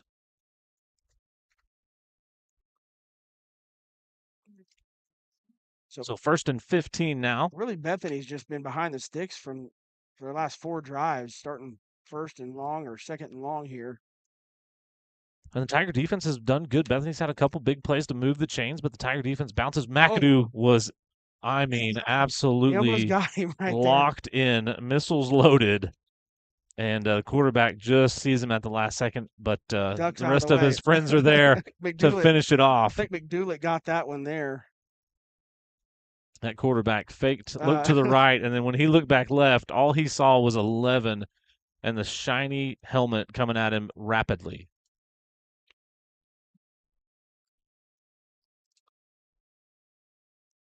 You better get a hat on him. Yeah, at least a hand or something to slow him down, redirect him a little bit. So now 2nd and 21 for Bethany. They're going to throw it back. McAdoo coming in pursuit, and that was dropped. That's incomplete. Yeah, got a hand in there right as he reached up. McAdoo grabs that left elbow and rips it. I'm a little nervous if he actually connects on one of these. It's going to be a big collision. Yeah. I mean, you've seen Brady through the year. If he's got open field and one man to beat, he ain't trying to beat him. He's trying to beat him up. And McAdoo likes the contact, so yeah, not afraid to deliver the boom. Yeah, that receiver's probably like, nope, don't do that again. 3rd and 21 now for the Broncos. 5 minutes, 4 seconds. Pressure coming. He steps up, flushed out again. Now pursuit. He's going to scramble for it, be forced out of bounds. It's not enough for the first down. Look at the replay right there. Oh, he didn't get that one. Okay. And I just kind of was watching McAdoo right there to check his effort after the play he just made. He kind of shows blitz. They roll right. He stays with it. The guy ducks back underneath. He cuts across full speed, makes that play, knocks the guy out of bounds, short of the line to gain. Bethany looks like they're going to go for it here. Should be 4th down, right? It should be 4th down. First down was a penalty. They're going to call a flag here. They call holding on the defense. So maybe in coverage, they got a guy holding, looks like. Gotcha. I didn't see it, but I was watching the quarterback scramble. So that may have been a reason nobody was open. It helps. It helps. But first down for Bethany. Tuttle being careful here, going to take a timeout just to make sure they're lined up right. Yep, Tigers will take a timeout. We will take a timeout on Tiger TV as well and be back in just a moment. Over the years, a lot has changed. Thankfully, in Tuttle, a few things have stayed the same. The people here are still the best, the school's teams are always competitive, and Williams Plumbing Service is still serving the community. For all your plumbing needs, call Williams Plumbing Service. One family serving Tuttle since 1949. Thank you, Tuttle, and go Tigers. At Marshall Auto Supply, our Napa certified parts professionals are here to help. We stock a wide variety of parts and accessories for all makes and models. Marshall Auto Supply. Stop by or call us today. Located in Chickasha or on Main Street in Tuttle. At Tuttle Christian Church, we love God and love our community. Whether your children are attending in our Safe, Secure Kids building or you're attending one of our worship services, we hope you will experience a moment with Jesus. We hope to see you there. Tuttle Christian Church. We're fine now. Welcome back to Tiger TV. 1st and 10, Bethany. As the Tigers took a timeout to maybe not regroup on defense, but just to get things lined up appropriately and also stop the clock with 4 minutes, 55 seconds left here in the second quarter. Pressure by Rogers there and Adrian Aguilar. But, I mean, quarterback's just on his back foot throwing even those quick out. I mean, what you do whenever you get pressure is you got to get the ball out quick. They're trying to get the ball out quick, and they're not able to get the ball out quick because there's people in the throwing lane. So, yeah, nobody's open quick enough to get the ball out quick. Then you get happy feet. Then your throwing is all off. He does. He'll get out of there quick and kind of give up on those routes a little early maybe. But that's due to the pressure and the guys coming at you, like Aguilar running downhill. I mean, that's a double motion here. Got a tackle here. Yeah. Missed a tackle early, and he's able to get down. They're going to mark him down short of the line to gain. So it'll be 3rd down and a couple for Bethany. McAdoo and Kendall there knock him down just short of the line. I don't know if it's 4th down territory. I don't know. If you don't get this here, it probably depends a lot on how much you get. But they were unsuccessful from this spot last time, and it turned into points quick for the Tigers. So you got to be careful here. Yeah, the Tigers get the ball back at the half as well. Gilliland in the Wildcat. Yep, he's going to try and keep it. And he's met in the hole. That's Aguilar who meets him and just drops him down for a loss. That's a big boy tackle there for 22 as he meets him straight up in the hole. And both those guys are strong, but that old Tuttle wrestling background Aguilar's got in his pocket. And that's 2 points. That was just mano a mano, face to face. And Aguilar won that one. And Bethany will send the punt unit out there on 4th and 5. And the Tigers have plenty of time to work with. Bethany. Well, you kick it to 11 right here, you're going to be in trouble. After that drive and after all the emotions and, running down the field after 4 going seconds 3 and on the play clock. I would probably maybe delay a game here. Probably take a time or a delay and just kick it from 5 yards back.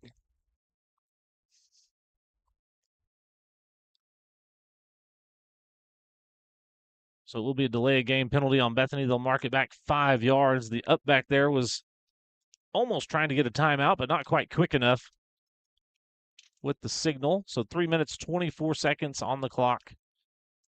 Simon dropping back. He kicks it about 45 yards or so in the air. I was watching him in pregame, so this one probably lands around the 25 or so, I would guess. Yeah, first one was short. He'll get into this one a little bit better.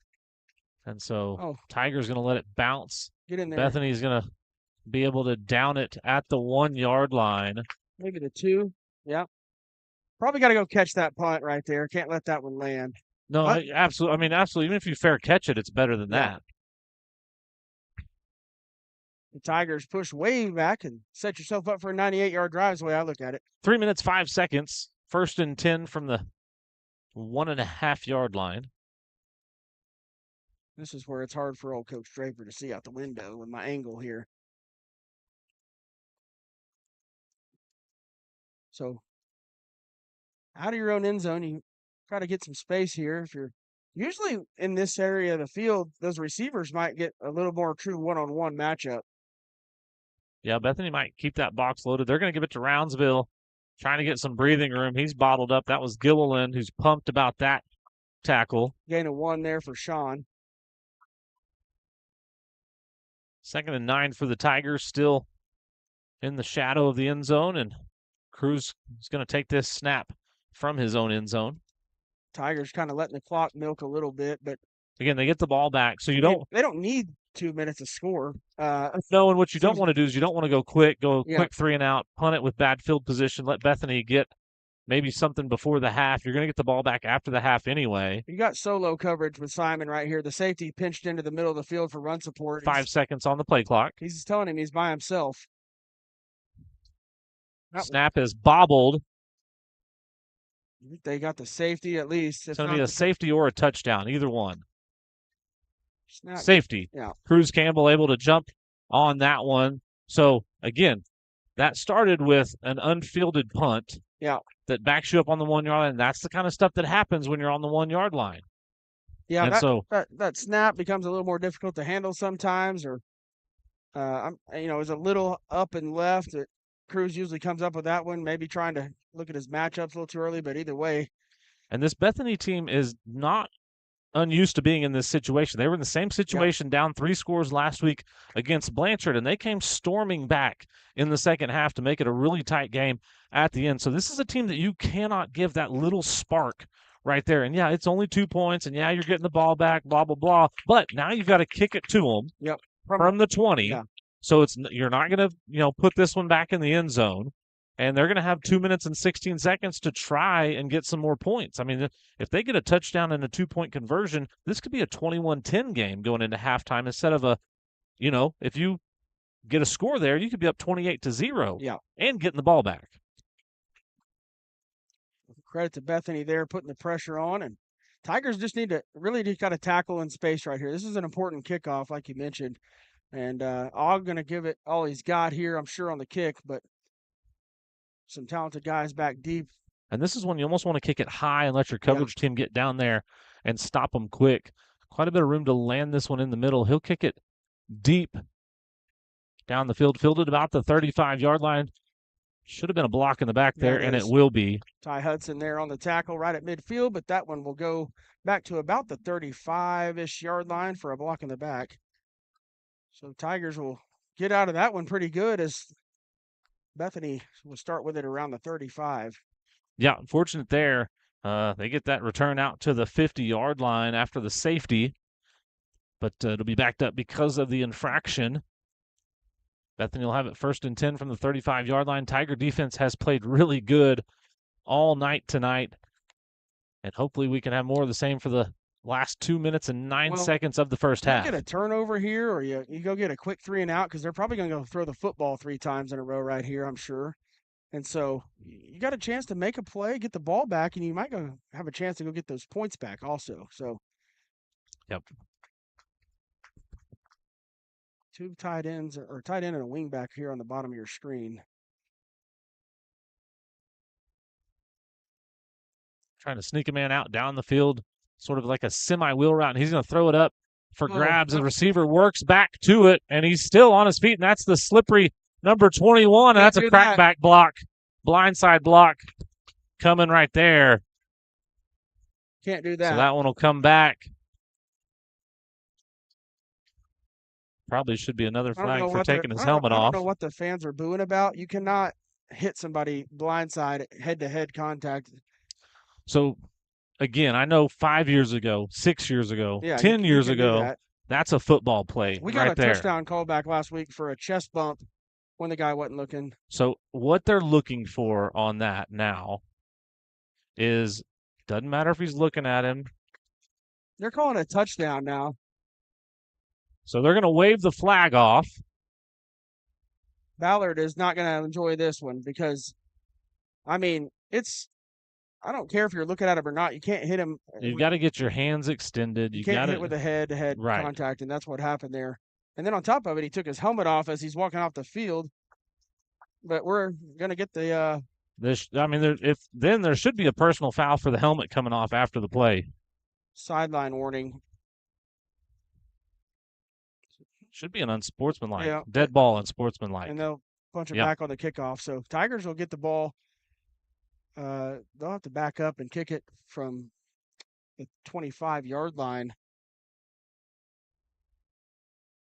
I just don't know. I mean, just from watching the game last week, McAdoo has a 55-yard punt return touchdown. And we get called for a guy bumping the guy in the chest, and he got cleaned up. I mean, well, and here's the deal. I mean, he's behind the play. I mean, that's the Yeah. textbook.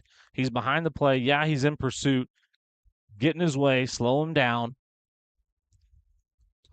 Yeah, You come in, blow him up. well, and on the play, there was great coverage and great pressure, and he throws it up, and that's the one that sucks because it's underthrown, and that's the toughest ball to defend. They're explaining it to Coach Ballard, or trying to explain it to Coach Ballard. I bet And he's not going to take it well. I'm not sure any explanation that they give him is going to be fantastic. So he's saying we're going to take the penalty on the kickoff. So Bethany going to line up for 2 here.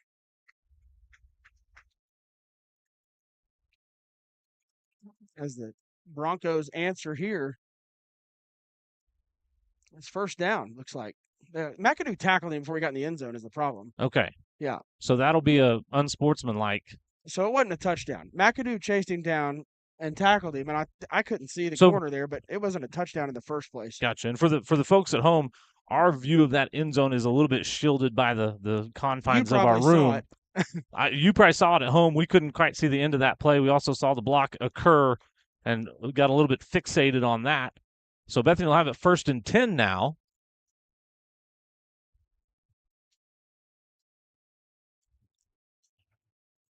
Cam McDoulet tries to wrap him up, not able to, but Avalar will come in. Yeah. Jet McCoy comes in and cleans him up. He'll pick up 6.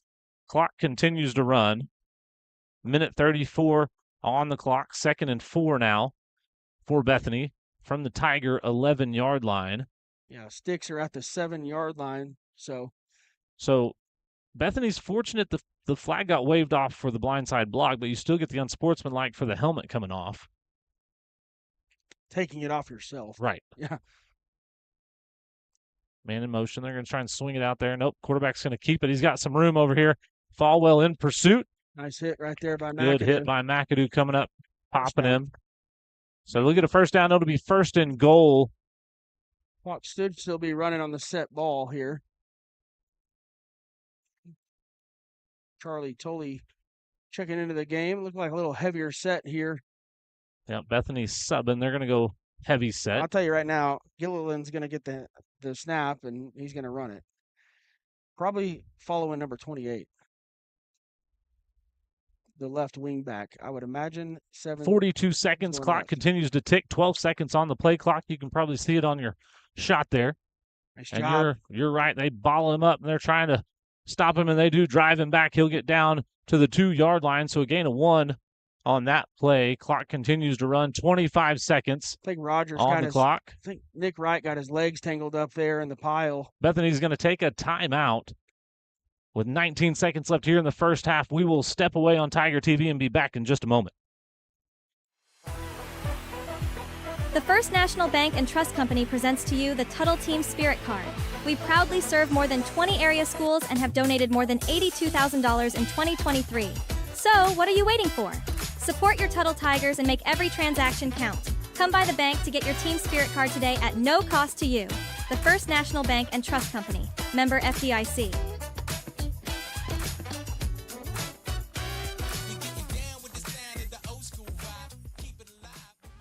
Contemporary Family Dentistry Newcastle has been serving the Tri-City community since 2008 and is excited to announce the opening of our second location in Blanchard.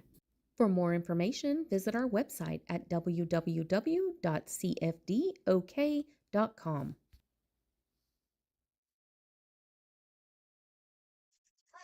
All right, folks, welcome back to Tiger TV here in Bethany tonight. Your Tigers are up 21-2. We've got 19 seconds left in the first half. It's been an exciting last, minute 20 here in the first half. Great effort play from Brady McAdoo to chase down the Bethany runner. Then they get the penalty to back them up. Now they're driving 2nd and goal from the 2-yard line. Again, 19 seconds left. Bethany with one timeout left. Tigers with one as well. Bethany got a little bit of new life breathed into the sails with the safety on the Unforced bobbled error, snap. yeah. And so that breathed some life into them. And then they had a big play down to the 2, backed up on a penalty. And now they're back to the 2-yard line trying to put some points on the board before halftime. They were in this set earlier, and they tried to throw it. They're going to give it to big number 28, and he's chopped down. He'll get just inside the 2-yard line. Bethany going to take another timeout. 14 seconds left on the clock. It'll be 3rd and goal. It's decision time now because if you put it in the air, I mean, you got to put it in the air, I would think. Because if you get stuffed on here, the clock's running out on the quarter. Right. And you Tigers just sent get the your ball back. 240-pound back up the middle and got half a yard. So Tigers have done a really good job on 3rd and short, 4th and short situations tonight. So hopefully they can string one more of these out. But what do you think? What do you do here, Eli? You throw the football? You probably got to. I think Bethany's gonna try and get it into the hands of Gilliland. I think you'll see I'm number sure he 7 will, yeah. back there, take the snap.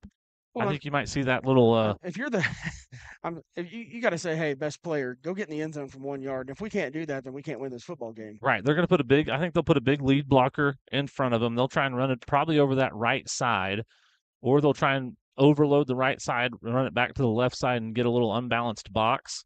But I think you're going to see 7 left or right running over a tackle, following those big boys on the line of scrimmage.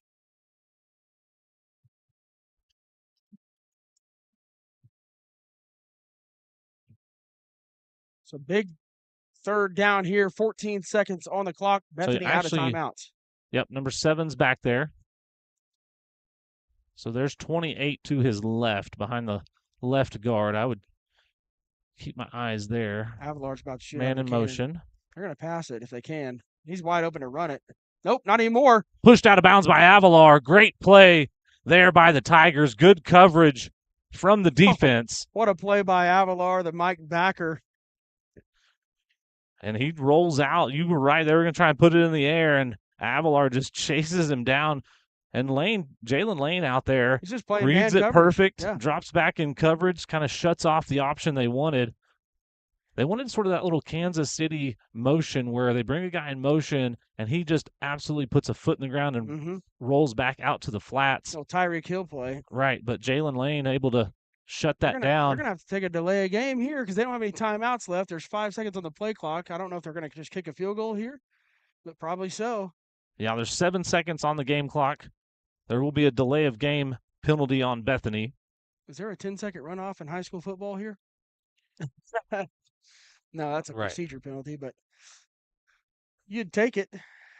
So we'll see. They may roll the field goal unit They're out going to there. kick it. I mean, there's no way you take a Well, delay of number game. 1's the kicker. Yeah. So I think they're going to keep the offense out there and go for it on 4th down here. No, 35. he's got the block in his hand. Okay. Yeah, 1's the place kicker. 35, I think, kicks the extra points and stuff. Griffin Tarrant. Okay. The field goal attempt earlier was by number 1. Yeah, it was. Yeah, maybe this guy's their short range. Their sand wedge guy. Right. Hopefully he hits the last golf shot like the last one. Hopefully looks like us swinging a golf club. This one's up, and it's through and good. So 3 points for Bethany. That's good for the Tigers. Hey, good stand there by the Tigers. Again, what could have been a swing to where you're, 21-9, 21-10. It's 21-5. You still have a 2-touchdown lead. You got 5 seconds. You're going to come out and take a knee, take this to halftime, and you get the ball back after the half. Mr. Rogers, we got time to look at that keys to victory again, that graphic from earlier, because I think there was a couple of those keys we talked about in the pregame. Yeah, back up to speed. They've done a good job Talk about that of middle matching one that. right That there, middle one right there. because Handle that's a bunch of adversity. adversity right there on that last drive. I mean, You've been rolling. Things have been going your way the whole first half, and then you get the little maybe mental error of not catching the punt there, letting it roll down to the 1, pinning you deep, the safety, then the big play. Things seem to be swinging. Defense comes out, does a good job getting a big stand, stuffing them there, and so I mean, it's not over yet, but they've handled the adversity well that so right far. there was a big dose of it, and from the non-call of the penalty to tackling the guy at the 2 to knocking him out, and Avalar big sack on 3rd down, making him kick a field goal. To me, that it's like that didn't even happen.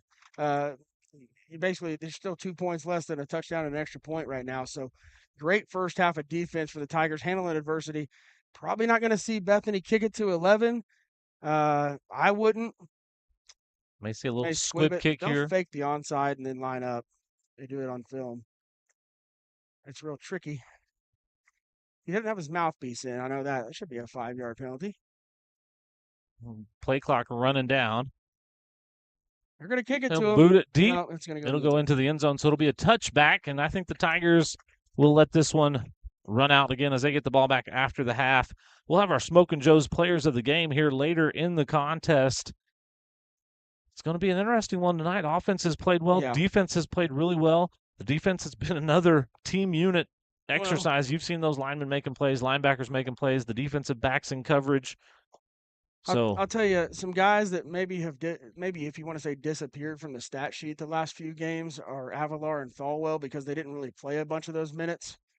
And those guys have stepped up tonight in a big way. Avalar and Falwell, half a sack, 3 tackles for loss, 8 tackles is what I've got him listed at. And then Avalar, 6 tackles, 1 for loss, a big sack right there on 3rd down, a big stop in the backfield, 2 tackle for loss. I'm sorry, he hit him in the mouth on the handoff. So I like the linebackers of just eating it up with that front line, McDoulet, Wright, and GS. Garrett Rogers. Those 5 guys in the middle of that unit have been solid, and then McAdoo and Tyrese on the edges. But man, overall, a really good first half. I don't care that they got 5 points. I mean, that was an unforced error, and then you fight through all that adversity. They should have scored a touchdown, and I know they're really feeling empty about not getting it. well, absolutely. That would have been a huge swing. It was a little bit of a swing now, but it would have been a huge swing if they had got the touchdown. The other thing about it is, again, you look at that and you say, oh, man, they scored so quick, so early. But the Tiger offense was not on the field for the last 5 minutes of that first half. Yeah. I mean, the safety takes them off the field. Then you got to kick it to them. They keep the ball.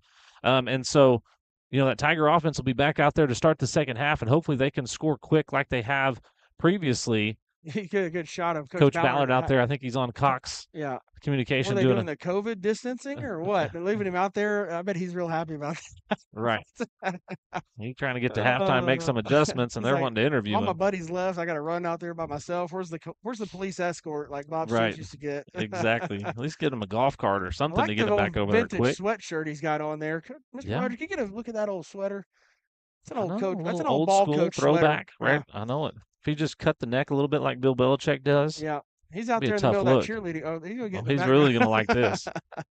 Yeah. You got me out here with the cheerleaders. Yeah, that's right. Let's roll. Well, we will be back on the Pizza Shop halftime show here in just a few minutes. Thank you for joining us on Tiger TV tonight. We'll be back for an awesome second half of action, and we'll see you on the Pizza Shop halftime show here in just a little bit.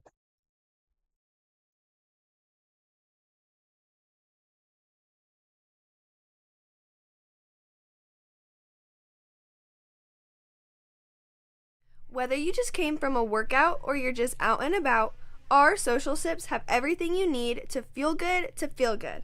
Here at Social, we have a variety of teas, shakes, social bowls, or you can even try one of our cold brew coffees, made with you in mind. At Mustang Social and Hometown Social, it's always tea time.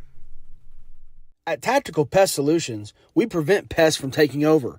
Our defense will give you peace of mind, keeping your home or business safe from pesky bugs or creepy crawlers. Our tactical approach proactively treats your spaces before high-traffic pest season. Make an appointment today, even if you haven't seen indications of bugs or pests, so we can play defense for your home team. Give us a call and let's keep your home or business free of what's bugging you. Tactical Pest Solutions. We can beat the bugs to the punch. How long's it been since you had pizza? I mean good pizza. Piping hot, cheesy pizza that'll make your mouth water. At the Pizza Shop, we make old school pizza at old school prices. The Pizza Shop, 410 East Main, Tuttle. As a mama, you're constantly pulled in every direction. HotWorks is where you get to hit pause. Sweat out the stresses you recenter in just 30 minutes. You deserve this.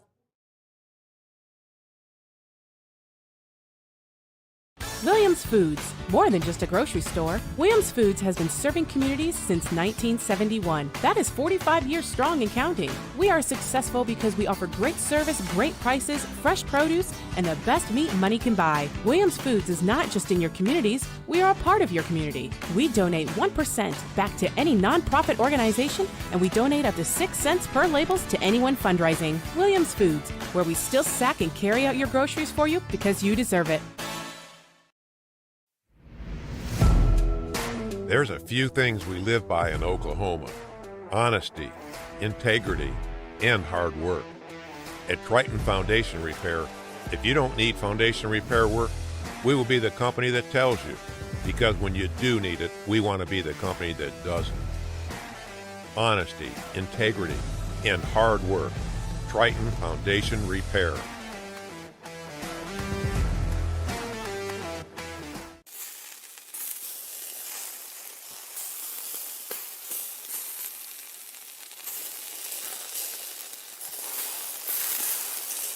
At Jamie Joe's, our burgers are handmade with 100% pure beef.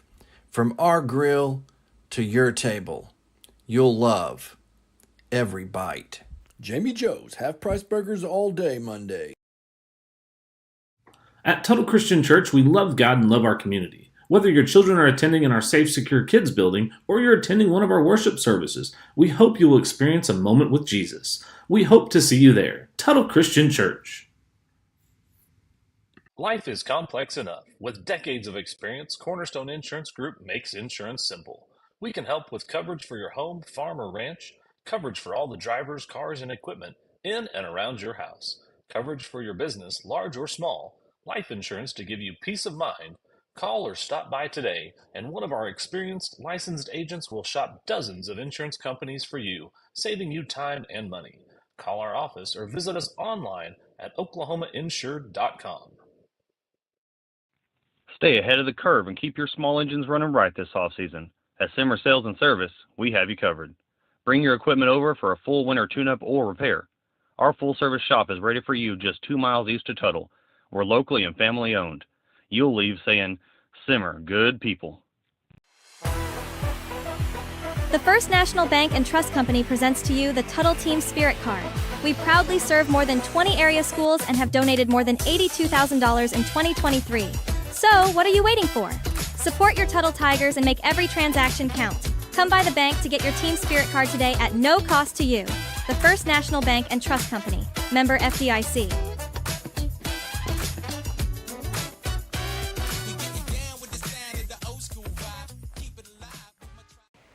At Marshall Auto Supply, our Napa certified parts professionals are here to help.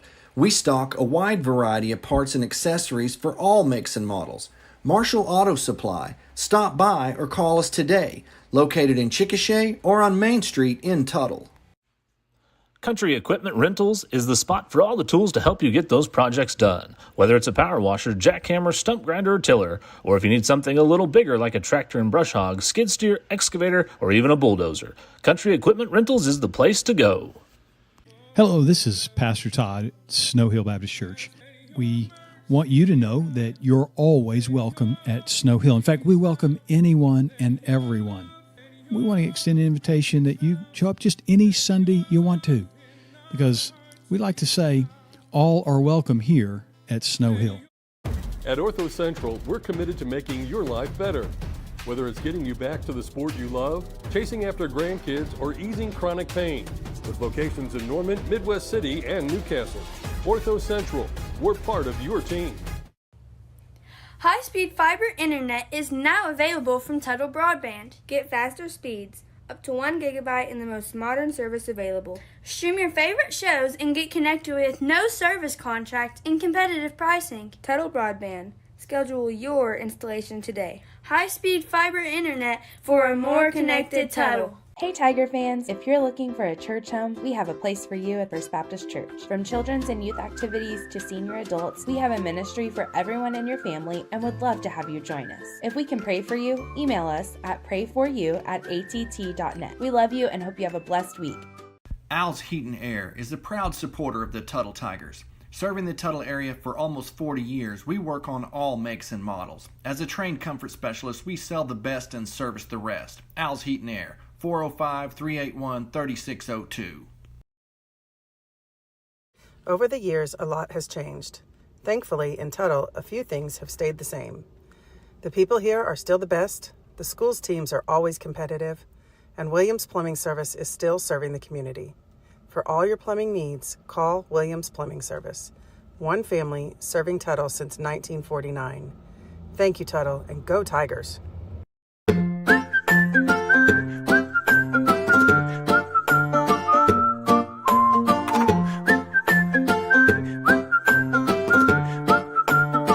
Navigating through Medicare.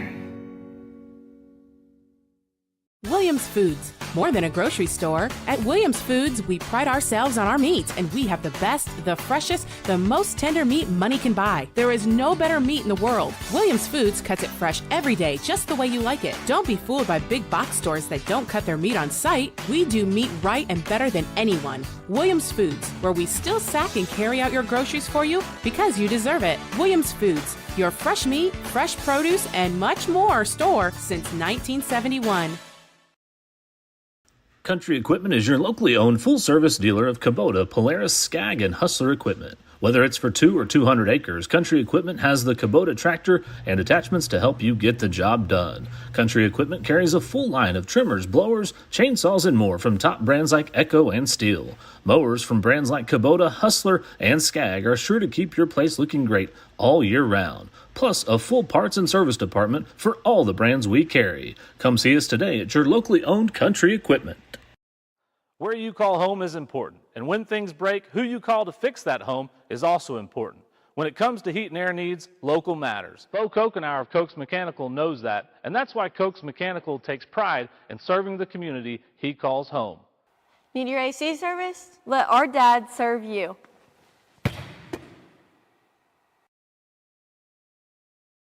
At Contemporary Family Dentistry, our core values are the heart of our big little practice since 2008. Our friendly and professional staff are here to ensure your experience at the dentist is a positive one. Does going to the dentist cause you anxiety? No worries. We offer IV sedation for all procedures and your comfort. We are open Monday through Friday at our Newcastle location and now also in Blanchard. Looking for the perfect way to satisfy your barbecue cravings? Look no further. We welcome everyone to enjoy our mouth-watering barbecue made with love and care. With a kids menu and outdoor patio, we have something for all ages. Come for the barbecue, stay for the good times with family and friends.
Looking for the perfect way to satisfy your barbecue cravings? Look no further.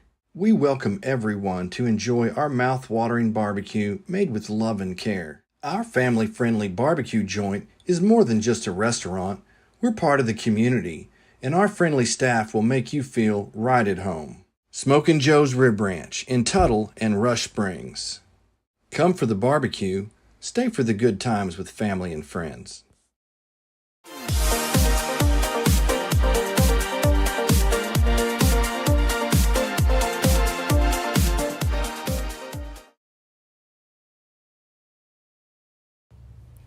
High-speed fiber internet is now available from Tuttle Broadband. Get faster speeds, up to 1 gigabyte in the most modern service available. Stream your favorite shows and get connected with no service contract and competitive pricing. Tuttle Broadband. Schedule your installation today. High-speed fiber internet for a more connected Tuttle. Contemporary Family Dentistry Newcastle has been serving the Tri-City community since 2008 and is excited to announce the opening of our second location in Blanchard. For more information, visit our website at www.cfdok.com. At Tactical Pest Solutions, we prevent pests from taking over. Our defense will give you peace of mind, keeping your home or business safe from pesky bugs or creepy crawlers. Our tactical approach proactively treats your spaces before high-traffic pest season. Make an appointment today, even if you haven't seen indications of bugs or pests, so we can play defense for your home team. Give us a call and let's keep your home or business free of what's bugging you. Tactical Pest Solutions. We can beat the bugs to the punch. Whether you just came from a workout or you're just out and about, our Social Sips have everything you need to feel good to feel good. Here at Social, we have a variety of teas, shakes, social bowls, or you can even try one of our cold brew coffees, made with you in mind. At Mustang Social and Hometown Social, it's always tea time.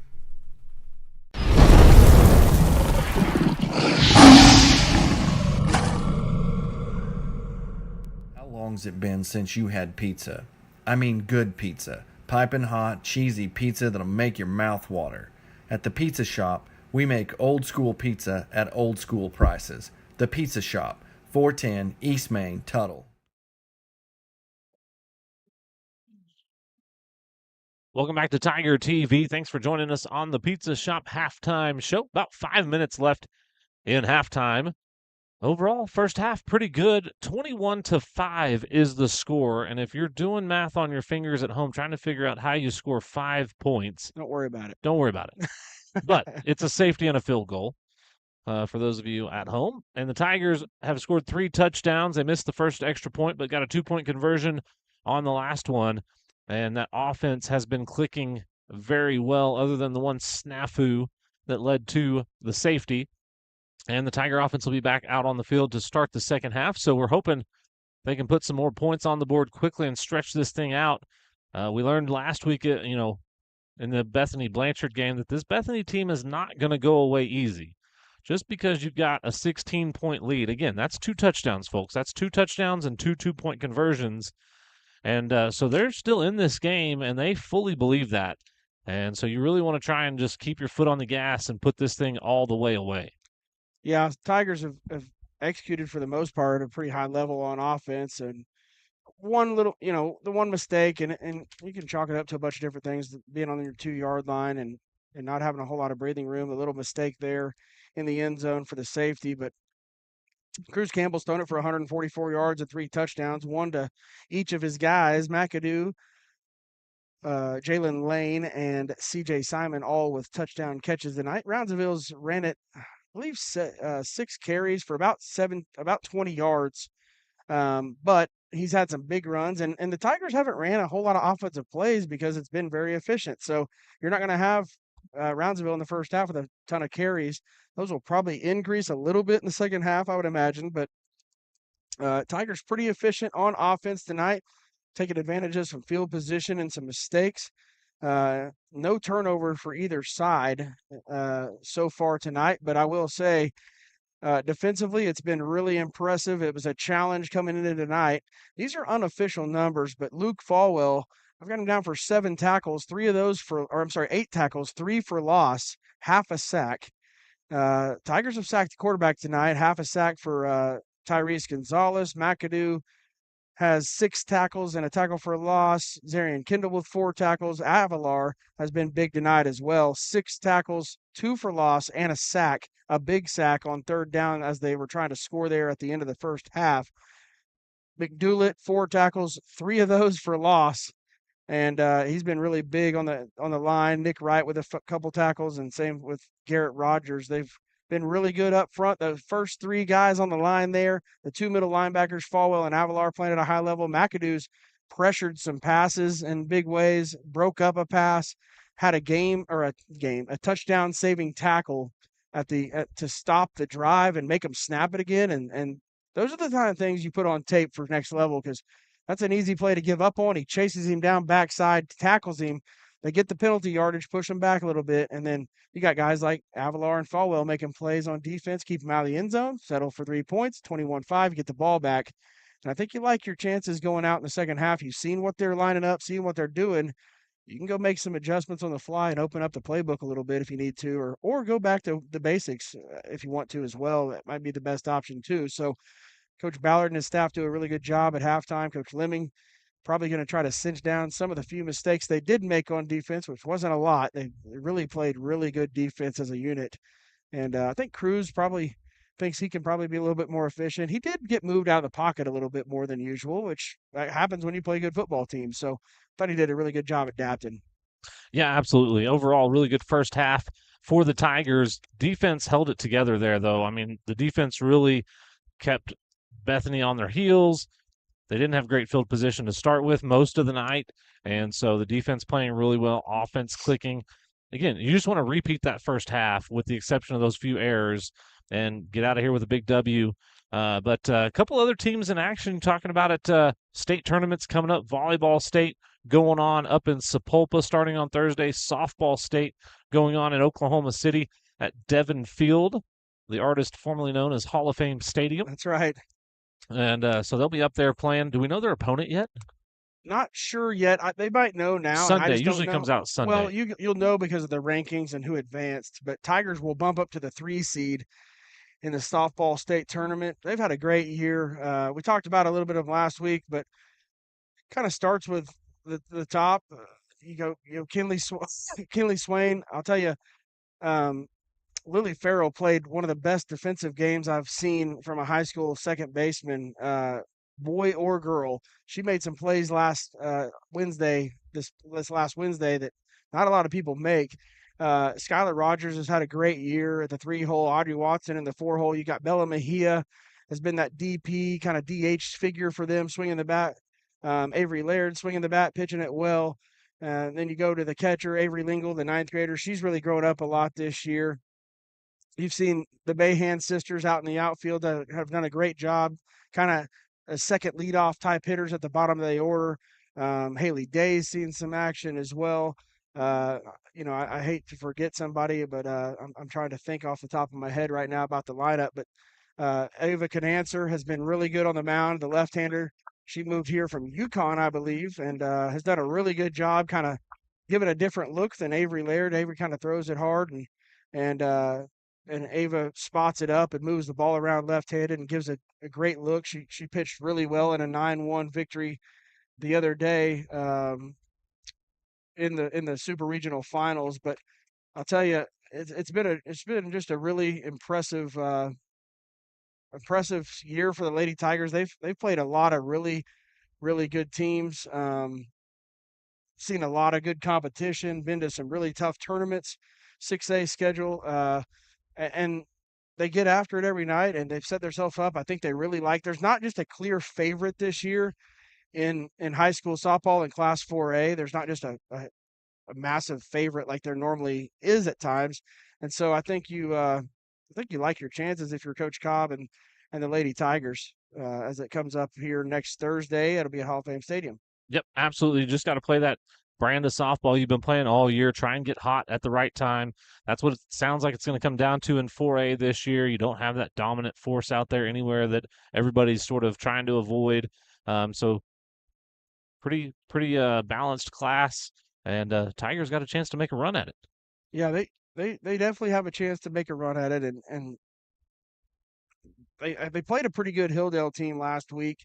But I think that you just got to kind of try to keep meshing together, um, and just try to, the biggest deal in this time of the year is throw strikes. Let your defense make plays. I'll say this: the Lady Tigers have played a high level of defense this year behind Avery Laird and Ava Canancer in the circle. They've done a good job. Like I mentioned, Avery Lingle, a ninth grader who is catching, and that's a big job. And it's one that you can't just have somebody back there just there. And she's done a good job kind of working with Avery and getting to know each other. And sure, there's ups and downs as that goes with a older pitcher, younger catcher, but they've kind of meshed here lately, and it's been really impressive. I'm excited to kind of watch them next week. It's fall break, so everybody can get out and watch. We'll know game times soon. Softball, volleyball at state, and the Sapulpa will host the state tournament for volleyball, and then we'll have the Tecumseh Savages in town here. Yep, home game for the football Tigers for Thursday night. So a big Thursday for Tuttle, and I'm excited. I'm excited for next week. I get to go to state baseball tomorrow. Yeah. There you go. Yeah, calling the Coach Draper will be calling the Class B state finals on the NFHS network. So tune in, catch that one. Who'd you say it was? Fort Cobb and Calumet, I believe.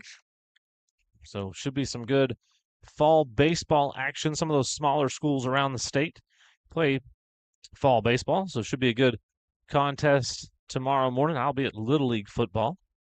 Would love to join you over there, but I tried to get Eli to go with me, but he has to go watch his little man Jude go play some football. A little bit too quick of a turnaround, a little tight turnaround there to make it happen.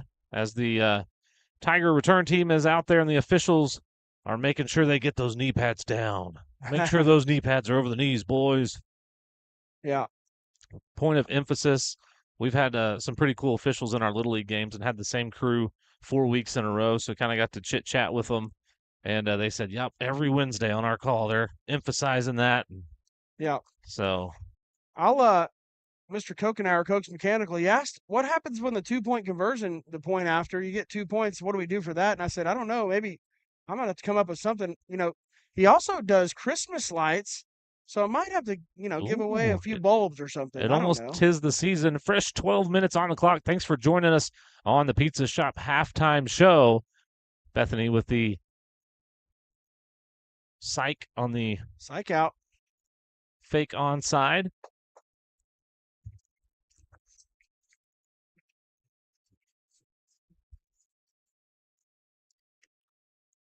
They will kick it deep, be driven hard into the end zone, touchback.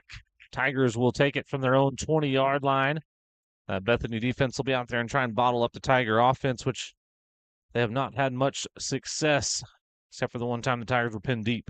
Yeah, they pinned him deep, and they put the pressure on him and got to stop. Found some points on defense, but Bethany unable to get the ball into the end zone offensively, and Tigers trying to. If you go get a score right here, it really puts the pressure on.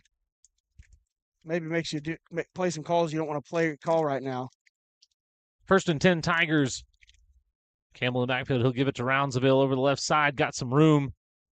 He'll pick up nice yardage on 1st down. 6 yards there for Sean. And I think that's probably something he looked at on film at halftime and said, hey, we can go run the football a little bit more. Yeah, and that's what for the Tigers, if you can stretch these drives out, eat some of that clock up, like we saw in the Newcastle game, if you roll off a 7.5-minute drive and put some points on the board, that really puts the pressure on Bethany. Offsides there. Oh, false start. Do they get McAdoo for it? Leaving a little early, maybe? He was trying to get downfield. I thought the Mike linebacker came across the line just a hair early, but looked like it was somebody from Tuttle. So 2nd and 9 here. So 2nd and 9 now. Replay system's giving us some problems right now. Simon splits out wide. No deep safety. McAdoo in motion. They'll swing it to him. He'll cut it up the field. Uh-oh. Ball's loose. And Bethany falls on it. Yeah, I tried to cut back right there, and the defender just had his head in the right spot. It pops out of McAdoo's arm, and turnover there. A big one for Bethany to get that thing inside the 20. She started at the 19-yard line. McAdoo thought it was going to turn into a big play, but nice job right there popping the ball loose. Kind of got tangled up with his lead blocker a little bit. Got him in an awkward position. Bethany comes in, puts a helmet on the ball, and it pops free. It's the first fumble for Tuttle this entire season, so. Only their third lost. Only their third turnover of the year, too. Defense back out on the field. They've done great so far. We'll see if they can hold Bethany right here. Quarterback's going to I don't know if he go got down hurt. awkwardly. I think he got hurt. I hate to see that. Yeah, that was a non-contact. Hopefully he gets, awkward. He looks like he's okay. That's a scary deal. Usually on that non-contact, you fall down like that. That's usually a pretty serious injury. So he's hobbling around a little bit, trying to shake it off. It's number 13, Jackie Payne, their quarterback. They've ran a couple of quarterbacks system, but Jackie, the one that throws it around the yard, probably the guy that needs to be in the game to help you get back in it. Yeah, you get somewhat one-dimensional if you got Gilliland back there. They will let him throw it a little bit, but not as effectively. Play clock winding down for Bethany. And it's going to be tough to get this one off. They're not going to get it off. Nope. It's delay a game. It will be a delay a game penalty for Bethany as the quarterback was sort of slow to get back to the play call. They took too long, and fans a little upset with the coaching staff here. Get the play in is what they're saying, but I think they were trying to. It's not as easy as it looks, folks. Well, and the quarterback goes down awkwardly. You're a little bit concerned. Do you need to sub him out? Do you leave him in?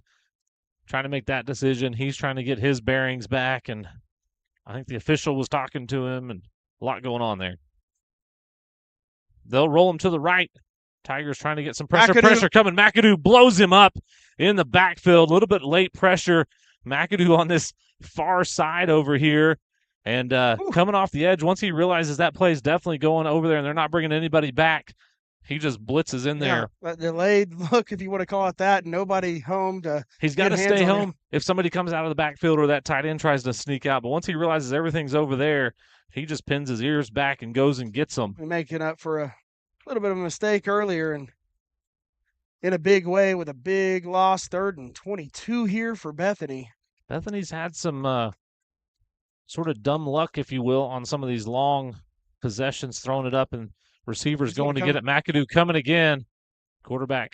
He catches it. Nice catch on the sideline. Yeah, good body control there from his receiver. Same play as earlier. Going to have a flag on the field. I'm not sure if there was no contact on the quarterback after the throw. He hit whoever, I think McAdoo was pressuring, but he hit an offensive lineman. He didn't hit the quarterback. I don't know what they're calling here.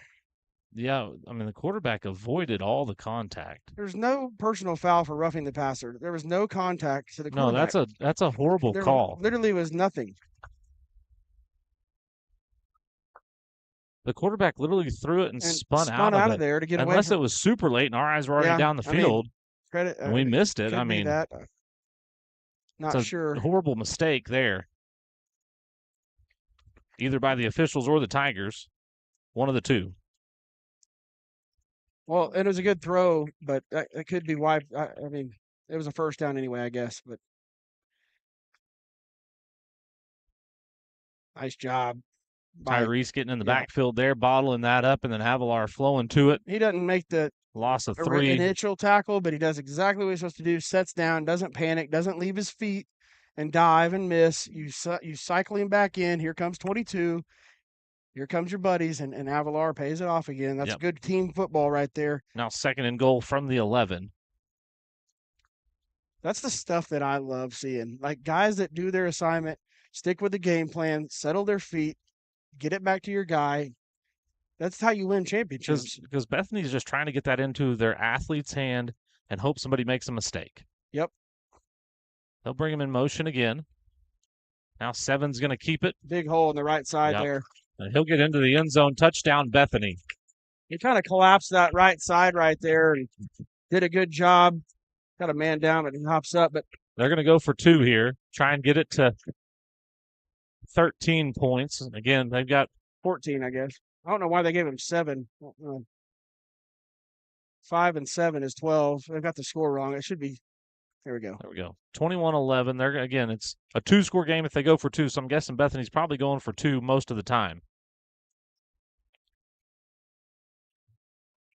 They're going to kick it here. So it will be not sure why you're kicking it. Now they're going to go for 2. I assume there should be some type of play clock. Yeah, and it's not running.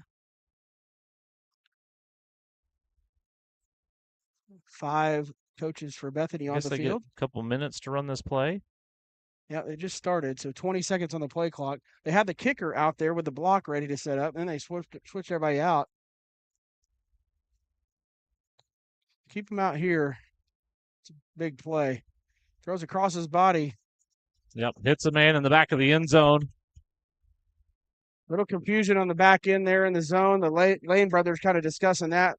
But Bethany with a big spark to start the second half. Not what you expected probably if you're Tuttle, but we talked about it. It's adversity, and we're on the road. It's a big game. They're not going to go away. We saw that last week, and 21-13 here. Tigers, you need to get the football. You need to go have a drive and go put it in the end zone or get at least a field goal at least. But kind of flip the momentum is what you're trying to do right here. Yeah, absolutely. And we've talked about it time and time again. Red Hat on the field. We'll take a timeout on Tiger TV and be back in just a moment. Stay ahead of the curve and keep your small engines running right this offseason. At Simmer Sales and Service, we have you covered. Bring your equipment over for a full winter tune-up or repair. Our full-service shop is ready for you just 2 miles east of Tuttle. We're locally and family-owned. You'll leave saying, Simmer, good people. Yeah, I'll be ready.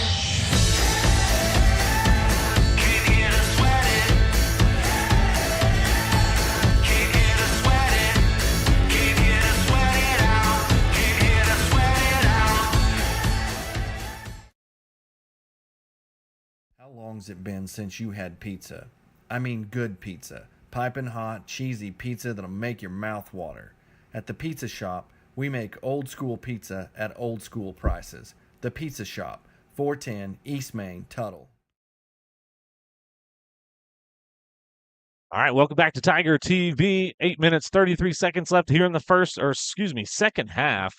Bethany comes out, and they got the momentum there before the half. You're trying to shut it down with the drive. They get a fumble. They capitalize on the mistake, and now we got to find ourselves in a ball game. You got to watch. Yeah, you got to watch I'm thinking, you got to watch that onside kick. I know they faked it a bunch and haven't really done it, but what I hope happens is he hits this a little low on the ball and gets it up in the air and gets us a return. But he's got the wind at his back, so it's picked up a little bit. Yep, flag is waving. He will boot it deep into the end zone. It'll be a touchback again, so the Tigers will have it from their own 20-yard line.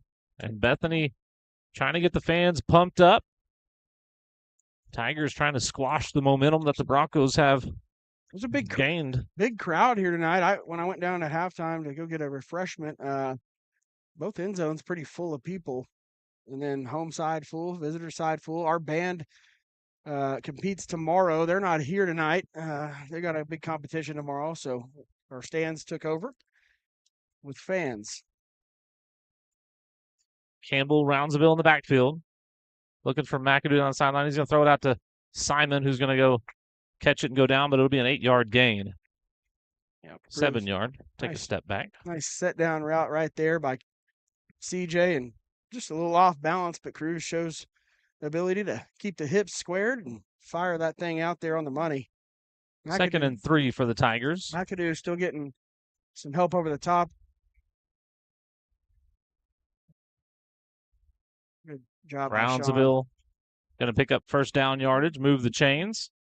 So if you watch, anytime it's McAdoo and CJ by themselves, those safeties are just beelining it towards the sideline. Well, that opens up some run lanes. And you see there, Roundsville with a gain of, 4 or 5 there for a first down.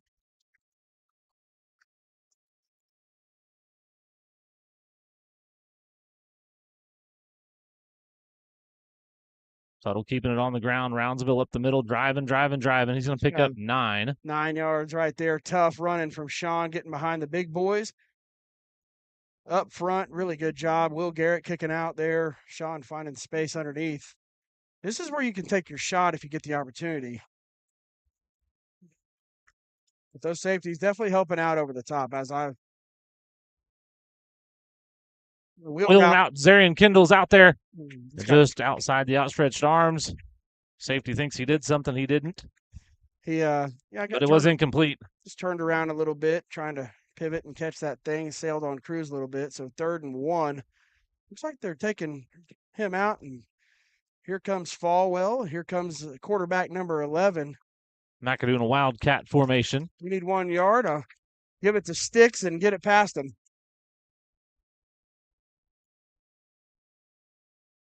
McAdoo's going to go left. He's going to get around the end. He's going to get the ball's on the ground again. Tigers jump on it, I believe. The lineman fell on it. Yep, we did. Thankful. McAdoo just got it stripped again, and he's frustrated with himself over the sideline. They're calling it Bethany football. And Tigers sideline really confused because wow. I think we came up with the ball in hand, and Ballard giving him an earful. That's crazy. There's been 2 huge calls tonight, and yeah, we put the football on the ground, and we got to hope to get it back, and it's our error. But I mean, everybody on that sideline over there, and over here too, nobody really expected that they got the ball. There was a Bethany defender, and our lineman that jumped on it. Yeah, and they're saying the Bethany defender gathered it up, and then our guy stole it from him instantaneously. Either way, Tigers in a predicament here. Still with the lead. And now he's going to throw a flag. Yeah, he's going to go ahead and looks like probably on our sideline. Yep, sideline warning. He's in his feels.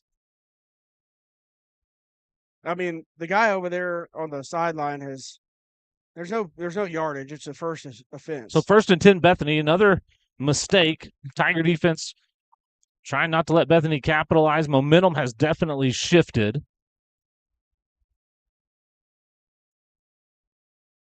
Tigers just need to buckle down, play defense, reset yourself emotionally, slow your heart rate down. Tell you what, McAdoo's ball's on the ground. Ball's on the ground. We get it back. Nope, he's instantly signaling Bethany. No chance he's going to let the Tigers get this one. Bethany is getting a flag for pulling. You can't pull guys off the pile. That's a flag. That should be a flag.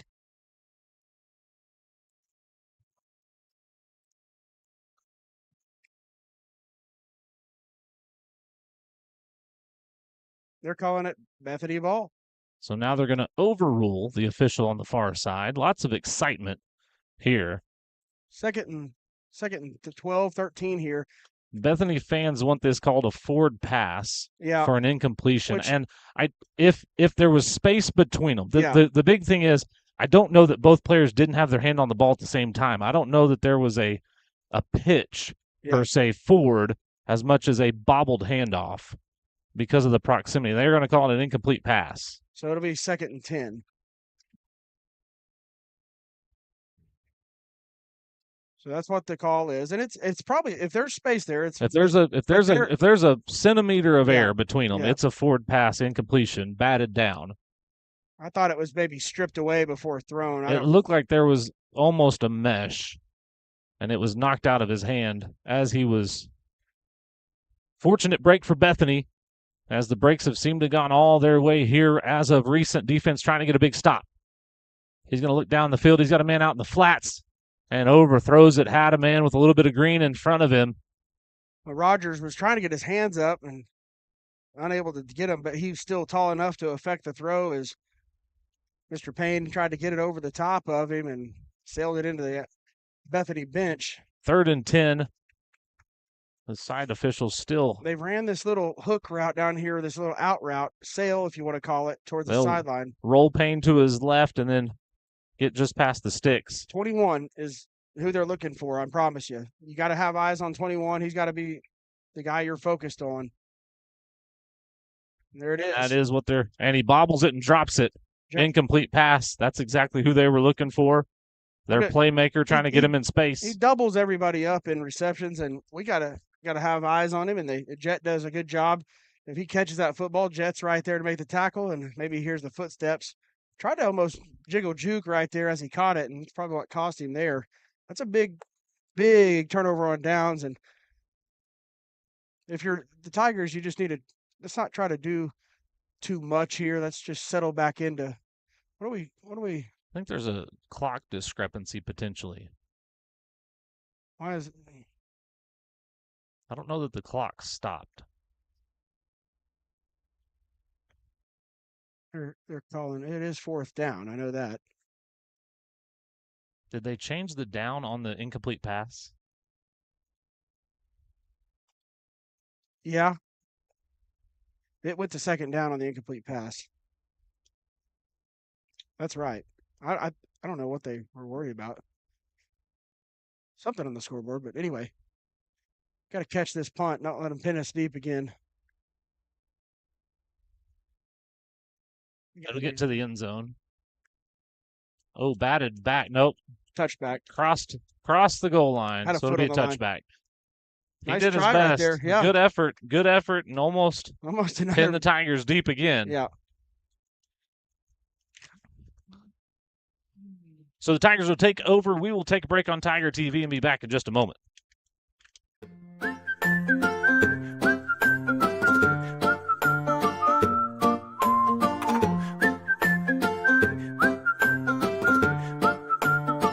Navigating through Medicare.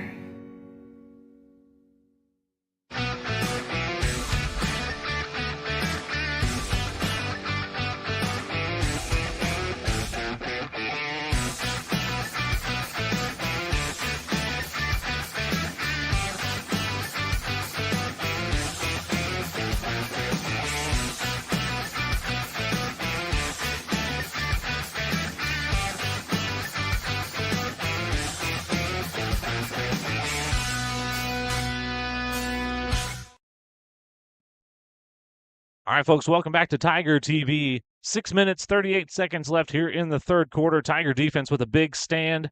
They get the Broncos to punt it away. It trickles into the end zone just by the slightest of margins. And so the Tigers will take over 1st and 10 on the 20-yard line. And it's been self-inflicted wounds here. The end of the first half and the beginning of the second half, we had the safety. Then we had a couple fumbles. And it's been exciting, but we'd like to settle it down and take a big lead here. Let the offense drive down the field. The drives have started well here in the second half. They've just been thwarted by the fumbles. And so got to protect the ball, hold on to it, and see if you can't punch one in the end zone here. No doubt about it. They're probably going to try to get the ball back to 11 pretty quick here. They'll give it to Roundsville with some room. He's bottled up, but he'll pick up 4 on 1st down. Brady has traditionally been a guy that's really good with the football in hand and secured it, and a couple of little mistakes here. And I would imagine they try, like I said, I think they try to get the football back to him and say, hey, we trust you. Let's go keep making football plays. Right. That's your playmaker. That's your guy. And the ball's on the ground again. Cruz falls on it.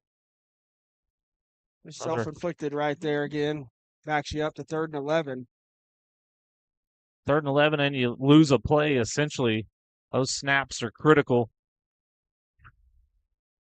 And they've just been a little bit off, a little bit too hot to handle for Cruz on a couple of occasions tonight.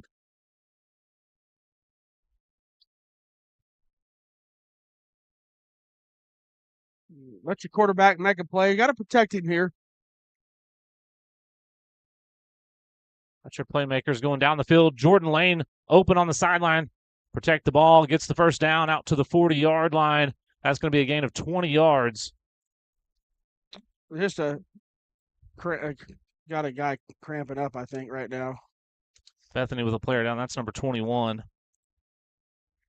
Wyatt Geisler, who's been a big playmaker. Yeah, he's not come off the field tonight, and he's one of their best players, and he's had a big task covering that right side. Has had McAdoo a lot of the night. Has had help over the top of the safety, but running a lot of routes on offense and defense. Cruz, big 3rd down, sets the feet, steps up, puts a good just dart right on the chest of Lane. And you use those big play receivers, Simon, Yeah, McAdoo. They run those two defenders off, and there's a nice little soft spot in the zone underneath. We talked about that earlier in the game. They're going to roll those safeties out. The middle's open or somebody else is open, and they're finding those spots. Crew's doing a good job staying composed. And they're telling those safeties aren't there for that underneath receiver. No. They're there for that receiver over the top. I'm just saying, you might want to take some notes on that, rolling a safety over the top for tomorrow. Well, I think it shows the composure of your quarterback right there. It's a hectic, a lot of stuff going on, not the things you wanted to have happen, and then you come up and step up and make a big throw when you have to. Yep, and you're standing back there in the pocket kind of waiting for that to open up. It does. You put the ball on the money. 5 minutes, 30 seconds here. 1st and 10 Tigers. They'll give it to Roundsville. Jump cut in the backfield. About 3 yards there for Roundsville. Kind of got tangled up with his lineman there, Mr. Hines, and had him by the waist. Kendall checks back in with Will Garrett. Heads back to the fullback spot for 2nd down and 6-7 yards.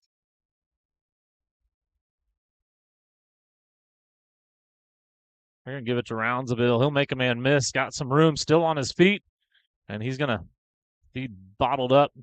Still doesn't go all the way down. It's about the 3rd time he's ran the football tonight and not been tackled to the ground. As Roundsville, a big gain.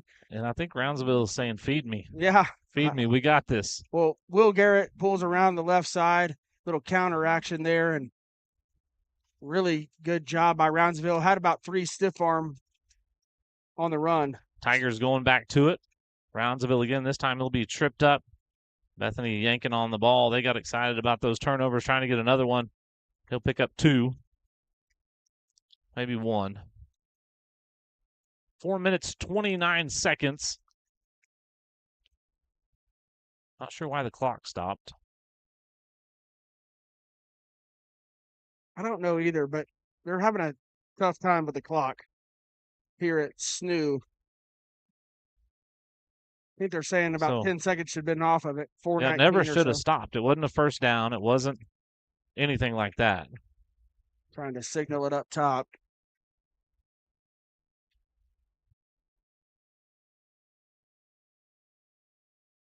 So they'll have to signal. They'll have to talk up to their press box people, and they'll have to walk down the stairs and tell the guy next door to us how much time to put on the clock.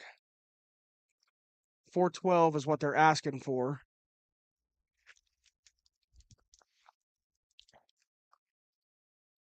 And then roll it. Roll it on the official. Yeah.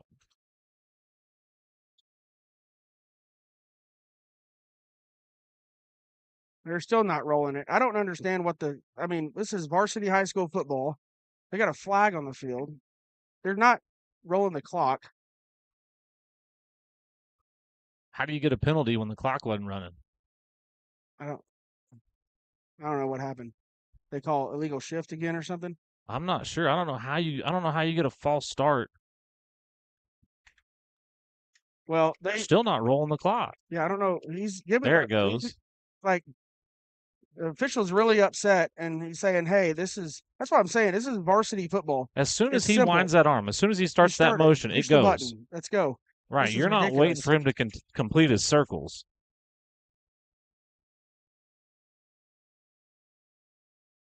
Oh, Roundsville, what a run. Great job by Sean turning those feet. That's about 8 yards right there. Of effort. Yeah, 8-yard gain for Roundsville. Yeah, and that's just keeping those legs pumping. If you're a young running back, watch those feet. They never stop moving. He gets contact and the feet never stop moving. Big 3rd down again. Bethany jumps, but not off sides. Tigers look to the sideline. Play clock at 10. Game clock at 3:18. Game clock at 5. Going to have to go quick. They get it off. Looking for McAdoo down the sideline. He's got a man beat. Just got to run under it. And he does. Touchdown. Cruz Campbell. Brady McAdoo. Safety doesn't get over the top this time. And it's a touchdown Tigers. He unleashes the burners, and Cruz puts it on the money. drops it right in the bread basket and quiets everybody up here in Bethany. Roundsville punishes them, makes them pay. They think, oh, man, we got to watch 27. Well, don't forget about 11 over there. I mean, just out of a cannon down the sideline. And what a ball from Campbell as well. McAdoo making up for some mistakes. And that's a Koch's mechanical point after attempt. It's a Koch's mechanical point after. Don't pay big company prices. Call Koch's Mechanical. Need your AC service? Let our dad serve you. Oh, we're back. Yeah, it's just been chaos. It's been chaos. Chaos. I mean, from the moment that the safety happened, it's been the anarchy. Blindside targeting call, no call, and then a fumble that we recover, and no, we didn't. A semi-phantom roughing the passer. Yeah. That unless it was just really late. If it wasn't. If it was that late, then it was deserved. Mhm. Absolutely, because. But McAdoo even slowed up on that one, hit the lineman. So if his lineman hit him late, then I don't know. Yeah. But Hey. either way, you want to look at it. It's 28-13. Tigers score a big touchdown with 3 minutes here left in the third quarter. Yeah, that was huge right there to get the momentum swinging back your way. Kind of quiet the home crowd here on homecoming with the Campbell to McAdoo. They thought they had bottled Simon and McAdoo up, and he gets loose. 3 minutes, 2 seconds left in the third quarter. Tigers take a 28-13 lead.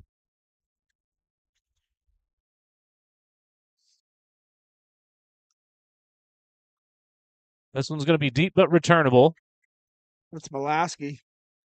And Ty Hudson in there. I thought he knocked that He thing about out. got a big paw in there and gobbled it up, but that's Hudson and Braden Taylor in on the tackle as well. Good coverage by the Tigers, so Bethany will have it about the 28-yard line, looks like. Probst is checked in for 11 on defense. McAdoo, on that touchdown, I think he started cramping up a little bit, so they're probably getting him some fluids and try to get him right back out there on defense. He's been a big player on that side of the ball. Refuel the Jets, man.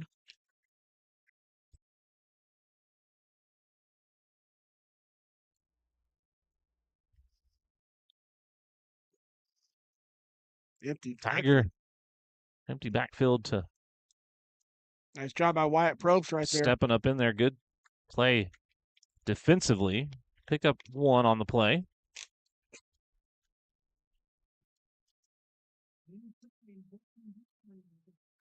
Really good job. Running back trying to be patient right there. I know he's playing quarterback, but he's a running back. And Probst just coming down the line right there and dives in at the lower half. Makes a good form tackle. Got two receivers down here. Got to get somebody else. There we go. Tyrese.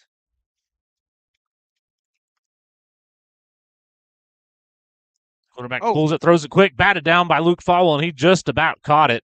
They were trying that quick RPO to the tight end again, and Falwell was ready for it this time. Man, he about caught that. He about snatched it up. Good job batting it down, though, not up. I'll tell you, if you look at the flag sticks, the wind's blowing pretty good right now out of the south. Yeah, wind behind Bethany. So that ball that cruised through in the end zone is a dime through the wind, cutting some turbulence Cutting there. a breeze. That's why Og has not had the touchbacks this quarter. Good throw. All over the middle. Jet McCoy steps in. Interception. He's got some green in front of him. He's going to cut it back. Still running. Got to protect the football. And he does just that. Jet McCoy, interception, Tigers. I told you. Watch those guys. That's what you said. Those guys in the back end of that defense. And that one, quarterback steps up, overthrows the receiver, and Jet McCoy's there with the sure hands. 1:32 left in the third quarter. And now the Tigers have a chance to capitalize on a Bronco mistake. Yeah, that's a huge, huge play by Jet McCoy. Throw just stayed in the air, maybe a little bit due to the wind at his back, and Jet McCoy playing center field, catches it, great return, keeps the football in his hands as he goes down, and just outside the 20-yard line. Tigers may try to strike quick right here. Yep, Tigers have it 1st and 10 from their 21-yard line. McCoy up top of the screen right now, too, that receiver.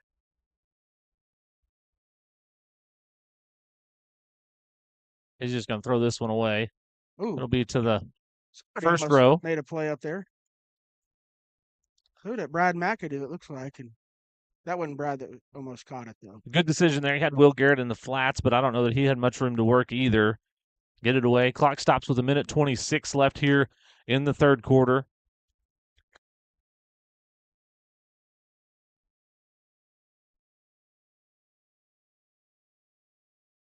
He'll give it to Roundsville this time. He cuts through, still driving his feet forward. He'll pick up about 7 this time. So 3rd and short for the Tigers, definitely in 4-down territory. I don't know if McAdoo's still cramping or what's going on over there, but. So you have about 4 yards for the Tigers. Kendall takes his place. Jordan Lane checks in as well for McCoy. Under a minute here in the third quarter, 15 on the play clock. 3rd and 4, big 3rd down for the Tigers. Simon, the man in motion. They're going to give it to Roundsville.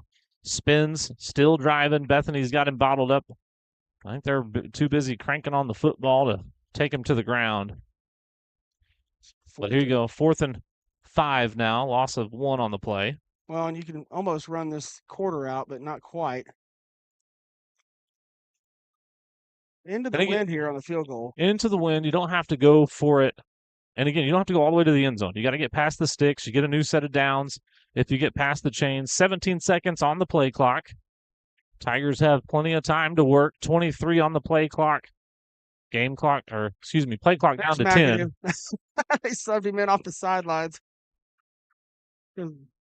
He's throwing Simon out to the edge. Touchdown, Tigers! Cruz Campbell, C.J. Simon. Simon comes all the way across the formation. McAdoo runs off the defender. Pitch and catch.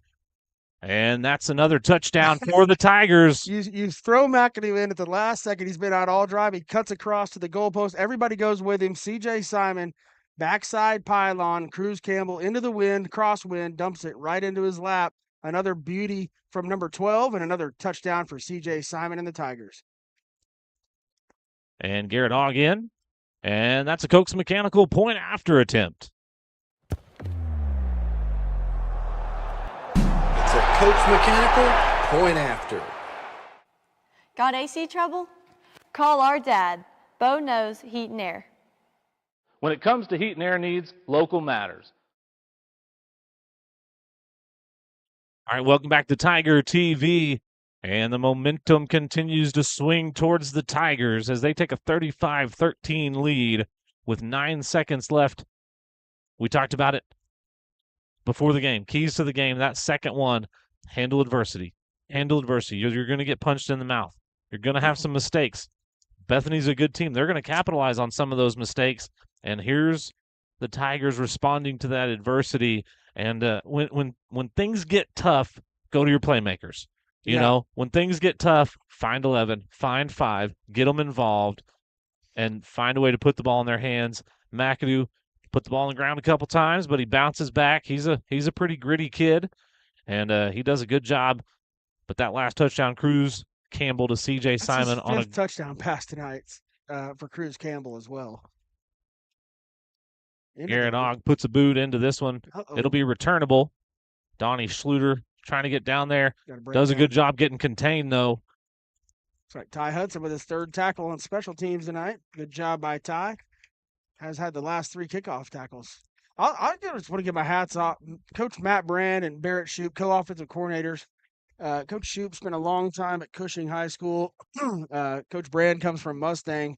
Coaches the O-line and offensive coordinator, but he's the play caller tonight. But that's a really cool play design. That you take a star, you run him across the field, you send your other star back the other way. Everything's flowing to the right. You trust your quarterback to make that throw because not many people want your quarterback throwing it across the field against the wind. Right. Your line does a good job of giving them enough time for that play to develop. It's just really good way to have that in your back pocket, coaching staff, and really good execution from the guys. 3 seconds on the game clock. This should be the last play. Gonna have a false start. Yep, false start. So that will not be the last play of the third quarter. We will have one more.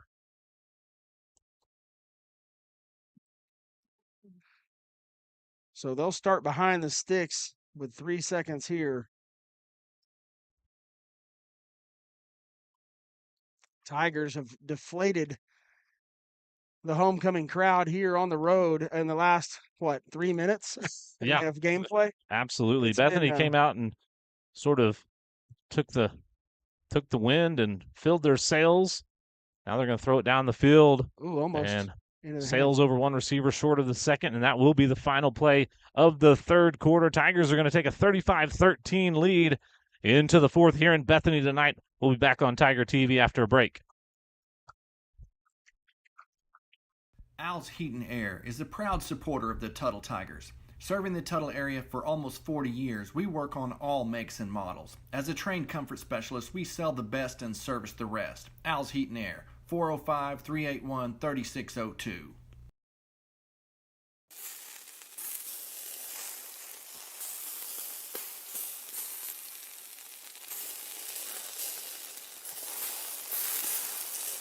At Jamie Joe's, our burgers are handmade with 100% pure beef.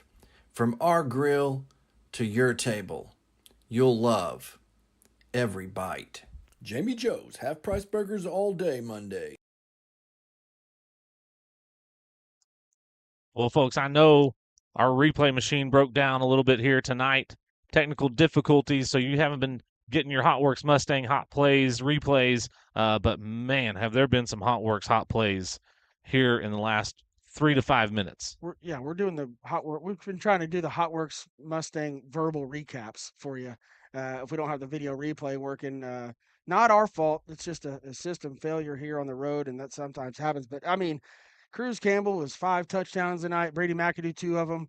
C.J. Simon, 2 of them. Jalen Lane, 1 of them. C.J. Simon has a 2-point conversion catch as well. Sean Roundsville, probably near the 100-yard mark, if I had to guess. I would guess Campbell over 200 yards passing by now. Absolutely. He's getting close to that 250 mark. Kind of tally those up. Later tonight, we'll have the Smokin' Joe's players of the game.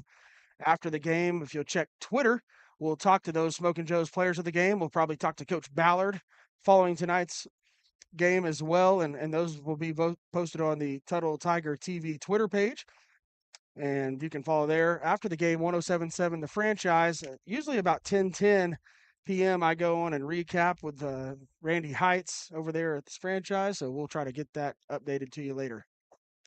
Tiger defense on the field. It's 2nd and 15 for Bethany. They look to the sideline to adjust the play.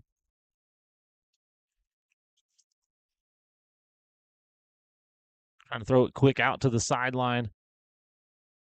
And I believe he gets... Yeah, I got about a gain of 8, but that takes you to 2nd and 3rd and 7 or 8 yards, I believe. He stepped out of bounds as he caught it, or right after he caught it. They started the drive with the false start, so they started behind the sticks. So 3rd and 8.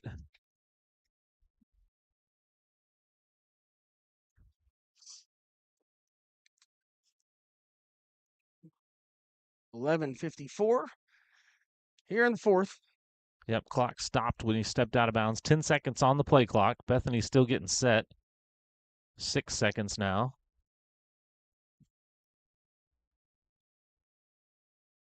Avalar gets Avalar, that running back picked up the block, but paid the price for it. He may have picked up the block, but he picked up a shoulder as Avalar ran through the middle of Gilliland right there, knocked him down. I bet he did his job. I mean, he does a great job taking that blow. Sometimes that happens, but Avalar gets up and pretty excited about the pressure he put on. And Bethany kicking into the wind right here. McAdoo and Simon are back deep here, and that's a big Gilliland coming off the field slow. They'll sub somebody in for him as he took a blow from Avalar on the quarterback pressure. Yeah, that was full speed, and he stepped up. He got the block and got the protection. Maybe get another delay. Nope, they get it off. Almost got start, set. Though. Not quite, though.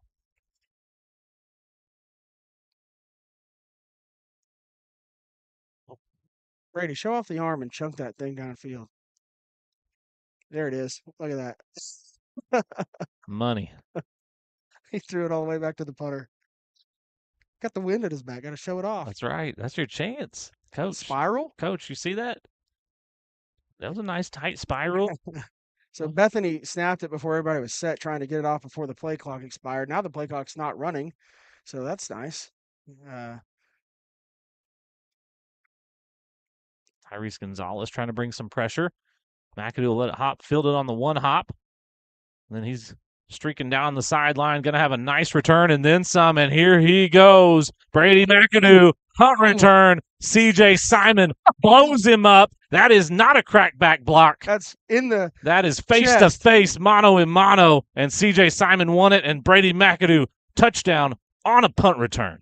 Third one of the year, McAdoo, this time from about 60 yards out, catches it on the hop, gets a block from CJ originally, just kind of shields him. CJ sprints up the field around, gets in front of McAdoo again, delivers a blow. It looked like McAdoo was going to lower the shoulder, but CJ Simon, I mean, that's a D1 receiver who could take plays off if he doesn't get the ball, and he's always the one and just fighting for McAdoo to get in the end zone. And I don't know who was more excited about it, CJ or me, but it was exciting, that block. And McAdoo, punt return, touchdown. We don't have the replay, but that's a hot works, hot play of the game right there. Brady McAdoo, absolutely. Coke's mechanical point after attempt. It's a Coke's mechanical point after. Got AC trouble? Call our dad. Bo knows heat and air. When it comes to heat and air needs, local matters. Welcome back to Tiger TV. As the THS flags streak down the sideline, the Tigers have taken a 42-13 lead. And man, oh man, what an electric play right there. It's been about 5 minutes of game time, and this crowd went from being one score away. Game. One score away. And it is 42-13. McAdoo scored twice. CJ Simon scored once. McAdoo with his third punt return touchdown in as many weeks. And unbelievable effort from CJ Simon. I can't say enough about it. Absolutely. CJ Simon with his third touchdown springing block in as many weeks.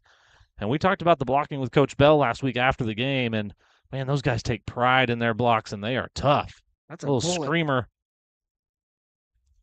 Good job, Oglesby, getting down there. Here's Howell getting in the action. The kicker coming up and helping with the tackle.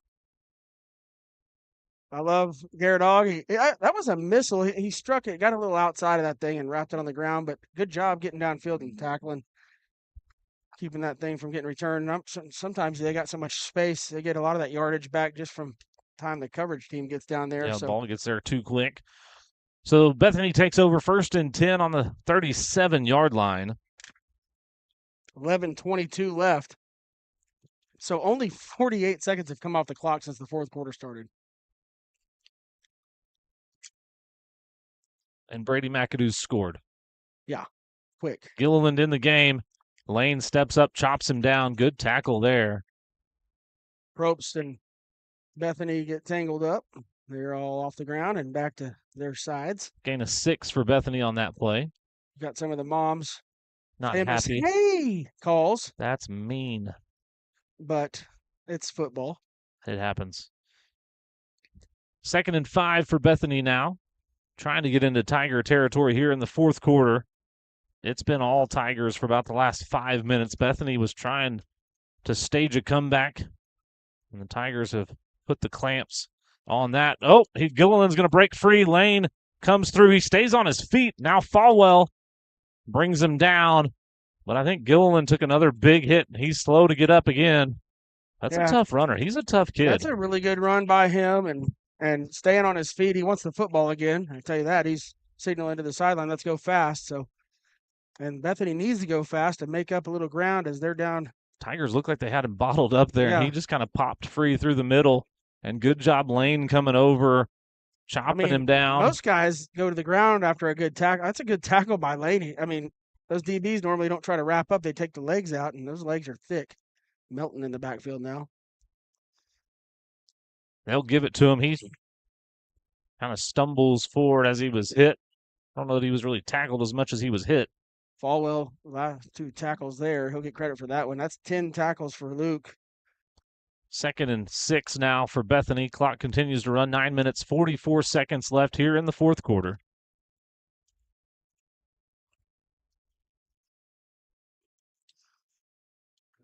Nine and a half left. You got overload here to the right. Looks like he's going to go back to the left. I would watch him running it back to the left, bringing some pull blockers. He will go right. Good tackle there. Tyrese just grabbing and hanging on. Gain of 0, or did he lose one there? Looks like it's staying where it's at. Stays put, maybe. No, it'll stay put. Tyrese, 5 tackles tonight, 1 for loss. Earlier, half a sack. He paired up with Falwell earlier tonight for sack.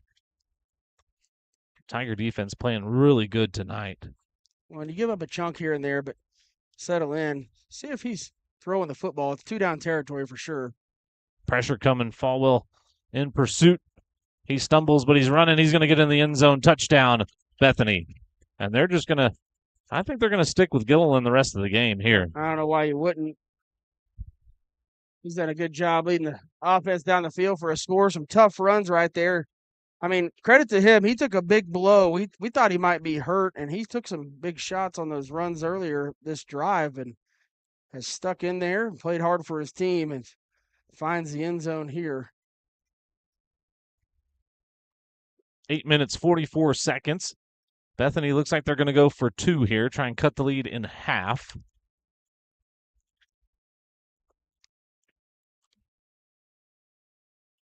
Whitelock is running, surprisingly. Payne in there at quarterback now. See if the Tigers can get some pressure on him, make him get rid of it quick. He's going to throw it quick. Yeah, they tried to box him out right there and post him up in the paint. No successes. Lane with a good coverage there. So good job keeping those off the board. Yeah, absolutely. 42-19 is the score. 8 minutes, 44 seconds left in the fourth quarter. We will take a break on Tiger TV and be back in just a moment. Country Equipment is your locally owned full-service dealer of Kubota, Polaris, Skag, and Hustler equipment. Whether it's for 2 or 200 acres, Country Equipment has the Kubota tractor and attachments to help you get the job done. Country Equipment carries a full line of trimmers, blowers, chainsaws, and more from top brands like Echo and Steel. Mowers from brands like Kubota, Hustler, and Skag are sure to keep your place looking great all year round. Plus a full parts and service department for all the brands we carry. Come see us today at your locally owned Country Equipment.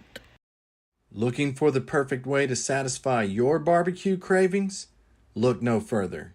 We welcome everyone to enjoy our mouth-watering barbecue made with love and care. With a kids menu and outdoor patio, we have something for all ages. Come for the barbecue, stay for the good times with family and friends. Welcome back to Tiger TV. We're here in the fourth quarter after Bethany scores a late touchdown, and they close the gap. It is now 42-19, 8 minutes, 44 seconds left. Bethany's kicking into the wind, so you got to watch what? Yeah, I'm thinking if I'm Bethany and I want to get back in this football game, I've got to kick the onside that I've been faking all night. If you're the Tigers, you got to be ready to field this football right here and get on it and get on the ground. But I would expect them to kick it an onside. I mean, I don't know. You can't kick it deep to McAdoo, I'll tell you that. No, I wouldn't put it in the hands of 11. That's for sure. They might try to go. I mean, he ain't getting this in the end zone with a win. And he's not getting a long kick. They're going to go high pooch or onside, one of the two. Still doesn't have his mouthpiece in. He may be an extra mouthpiece. Short onside. That's dangerous. Good job, Zarian. Good job, Kendall. Zarian Kendall coming up, jumping on it, going down. It's a really good kick right there. That's a nice pooch right there. Like, kind of puts it in a blank space out there. A tough play. And those kicking balls in high school, I think it's I think this is the dumbest rule in high school football. You can put in a Walmart trampoline football for kickoffs. Like, whatever ball you want to kick, put it out there. It can be overinflated. It can be bouncy ball. And I don't understand why that's legal in 2024. They're not having the safety help over the top of McAdoo right now. I know that. They're going to give it to Roundsville, who's bottled up. Good play there by the defense. Well, if they're going to do that, then I imagine we're not done throwing the football. Right, loss of 1 on first down, 2nd and 11 for the Tigers.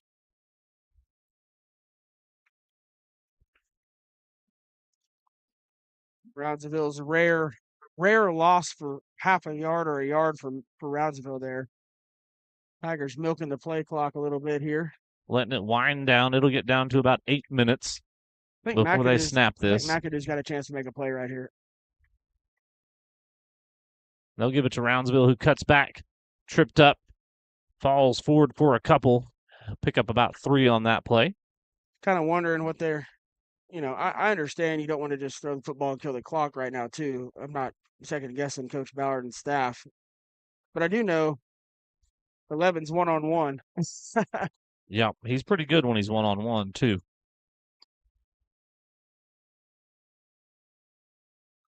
Third and 7 for the Tigers. Gain of 4 there for Roundsville.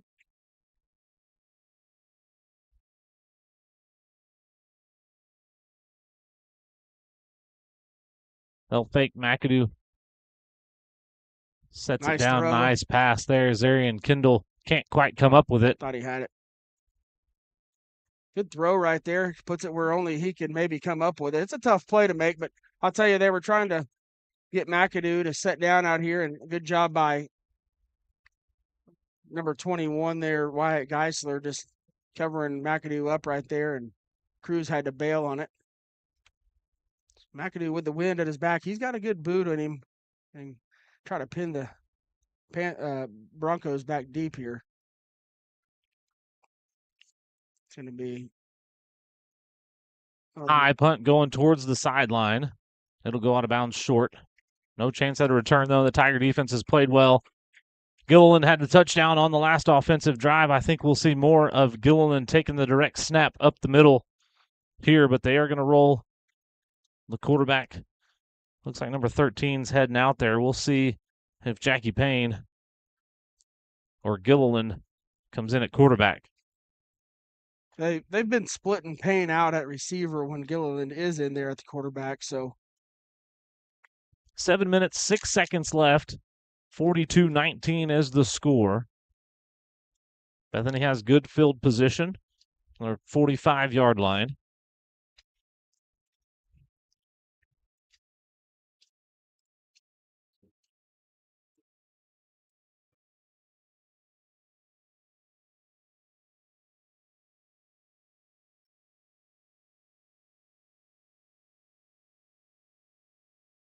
Dropping back to pass, little stop and go. Here, pressure coming. He's going to throw it way down the field. Lane's in coverage. Good coverage there. No comment. For what? I mean, they're jumping up in the He air. is playing the ball. He's got a hand up. That is incredible. Coverage. He's running with the receiver, eyes on the ball. They're both swatting each other's hands. They both jump up. What is this, a 40-yard penalty? No, because it'll come back to the line of scrimmage. I mean, this is... That's incredible. Yeah, I guess they started at the 45, so 15 yards. It just looked a lot further from where it was thrown from. But first down, Bethany here in Tuttle territory at the 40-yard line. Nice little help. Nice little help from the officials there. Gilliland trying to string it out. Good play there. 51 tackled Probst from the get-go, and that one's going to go back 10 yards. That's the first holding call of the evening. In the fourth quarter, 6:53 left. So Tigers get a little penalty yardage back, and it'll be 1st and 20 if they accept it.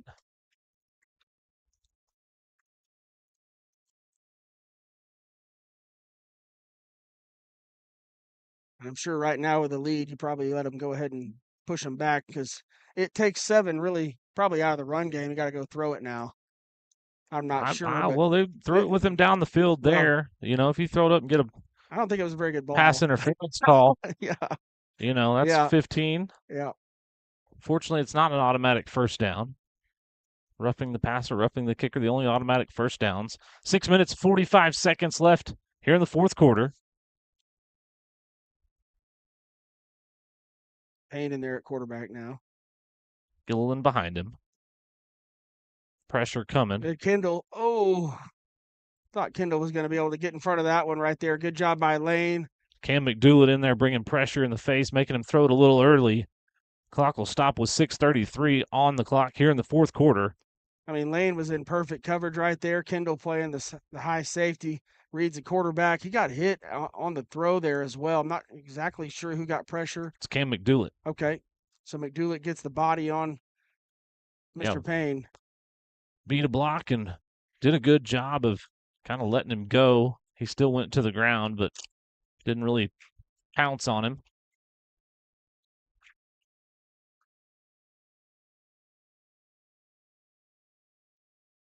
That one's going to sail too. Good coverage there, Jet McCoy. They bring 21 in motion across the formation, trying to get him out and get a little bit of a running start. But McCoy, good coverage, makes him throw it a little over the outstretched hands this time. Yeah, that was Geisler. Jet can go. I mean, he can really run. He can cut it loose. I think he's just gotten more and more confident back there. And now in week 6 here. 3rd and 20 for Bethany. 7 on the. Wyatt Probst in there for the sack. Gets there quick. Not a chance. They were looking for Gilliland out here on the edge. And he didn't even know the route. He was looking the whole time at the sideline asking what to run. Quarterback looking at him, but he's not really running a specific route. And Probst runs into the quarterback, dumps him on the 44-yard line. Yeah, now they'll punt it away. 4th and about 27.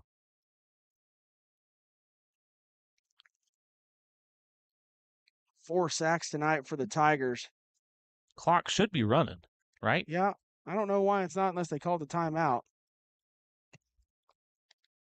We need Bruce Long to come on road games with us to run the clock. There's no play clock running, no game clock running. Did somebody call a timeout? There we go. Now he's winding it. It should have been running the whole time. I don't understand. Yeah. Now they're going to. Now Bethany will take a timeout, even though they sort of already had one. But we'll step away on Tiger TV and be back in just a moment.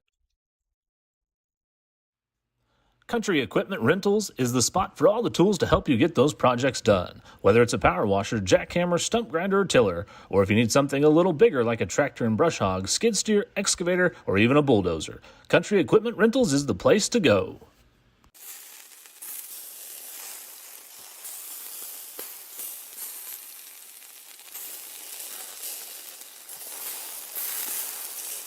At Jamie Joe's, our burgers are handmade with 100% pure beef. From our grill to your table, you'll love every bite. Jamie Joe's, half-price burgers all day Monday. Welcome back to Tiger TV. We're here in Bethany tonight at the home of the Crimson Storm, playing the Bethany Broncos. It was their homecoming. The Tigers have welcomed them home after a long road trip and are up 42-19 with 6 minutes, 9 seconds left here in the fourth quarter. Trying to close this one out. Bethany on to punt. It'll be driven deep. Take a hop. McAdoo will let it roll out of bounds. Not quite able to get to it. It'll go down to about the 17-yard line, maybe the 18. They didn't want to kick that one anywhere near number 11 that time. No, and what you're probably doing right there on special teams, Coach Ballard probably told him just, hey, let it go. Don't take a chance of a turnover. No drop, muff kick, give them momentum. Just take the ball with 6 minutes on the 16, and we'll go churn some time off and get out of here. Yep, your defense has played well, so you got some options. I think you'll see a steady dose of Roundsville here, but I think you'll also see them maybe get the ball in their playmakers' hands and try and move the chains a couple of times. If you can get a couple of first downs, it really makes it hard for Bethany. Well, there's Roundsville. He's going to break free. Got some room to run. Got another defender trying to strip it away, and he stays with it, stays on his feet, still driving down to the 40-yard line, carrying defenders. Great run, Sean Roundsville. Oh, my goodness. What a run. There was contact for a long time, and trying to get the ball loose. Sean just keeps, incredible from Sean Roundsville right there, and flips the field. 42-yard run. That'll get the average up. That'll get him over 100 for sure. Sean's played a heck of a game tonight. He hasn't been asked to do a whole lot, but what he's been asked to do has been tough, and he's played tough tonight. Hats off to that guy. And the big boys up front. They'll feed him again. He'll be patient. Bounces off, almost breaks through. Gilliland just able to bring him down. That's running back on running back there. And he's doing that. He's running this football with success like this against a 7-man box. They're stacking the box. They know Tuttle's probably not going to throw the football right now. Clock ticks down, 4 minutes, 56 seconds left. Taking a chance that they're going to run it, and so these yards are not coming against the Tigers almost have to have a coach watching the clock, too. Yeah. Make sure it operates properly. We're spoiled at home. 2nd and 10. They'll give it to Roundsville again. He steps up in there. Forward momentum is stopped after a couple. Roundsville, I think he's getting a little fed up with the late contact, and he pushes a guy off of him there. Yeah, they're staying wrapped up. Of course, he's not going to the ground. They're not bringing him to the ground. They're just yanking on the ball. You're not taking a state champion wrestler down. National champion. Yeah. 4 minutes, 10 seconds. Clock will tick down under 4 minutes here. Bethany. You might be in field goal range, to be honest. I don't know. The wind's gusting at the back. Probably don't try to kick it, though. You got one-on-one, both your guys. Yep. They'll give it to Roundsville, though. He runs over one. Wow. I don't know. Wow. I don't know what happened late. It's going to be on Avalar. They're going to call him for a push. It's unnecessary, probably. That may be one I don't necessarily disagree with. That was probably a little late. Yeah.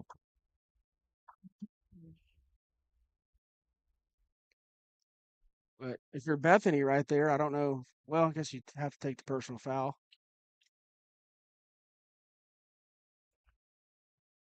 I'll push him back to around midfield, just past it. So loss of down, 4th down, because it's personal foul. So McAdoo will try to pin him deep here.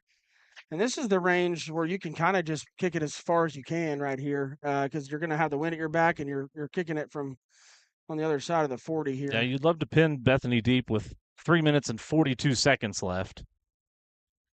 McAdoo counting his personnel. And let the clock run a little bit here. You got 20 seconds on the play clock. Let's just hang out for a little bit. Just wait. Be patient.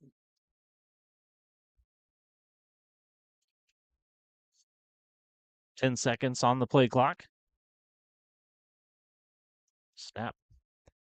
Kick is up, and it's a good one.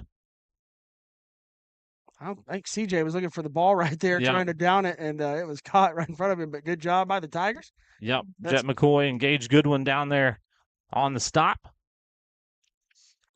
So Bethany will take over 1st and 10 from their own 20-yard line. They've got 3 minutes and 15 seconds, down 23 points. It's tough uphill sledding here. And I don't have the stats tallied yet, and I'll try to get them tallied here. I'll probably let Eli do a lot of the talking right now as I do some math, add it up. But it's been a pretty statistical night for a lot of guys tonight on offense. Defensively, Avalar has been really good. Luke Falwell has been really tough, making tackles all over the field. We'll have our Smoking Joe's players of the game here shortly, but it's going to be offensively, you got some candidates. Yeah. Defensively, you got some candidates. It's going to be a tough pick tonight. Bethany has it 1st and 10. And they'll feed Gilliland again. He's bottled up but breaks free for a couple.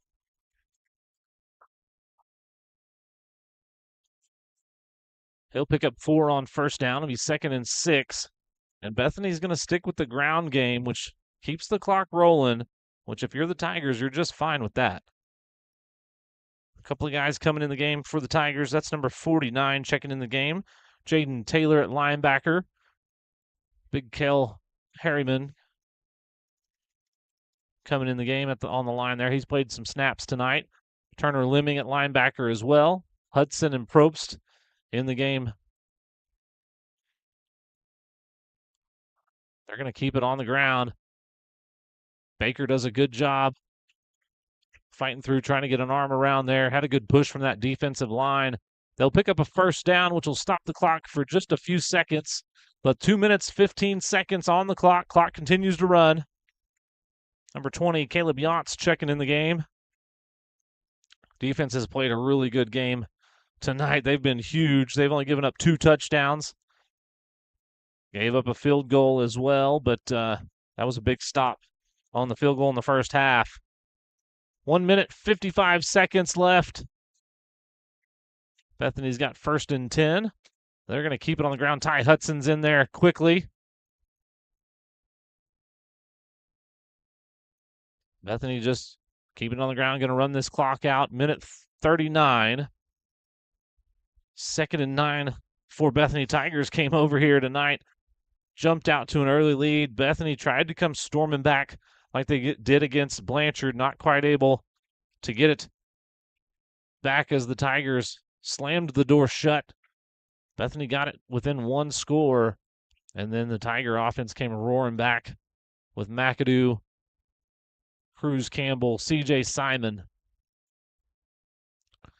Bethany keeping it on the ground. He's tripped up in the backfield. That was Taylor. And then that's number 6, Bear Vargas, coming in and cleaning it up. Good pressure there. So it'll be 3rd down for Bethany. Loss of 3 on the play. They'll be behind the chains again. 51 seconds.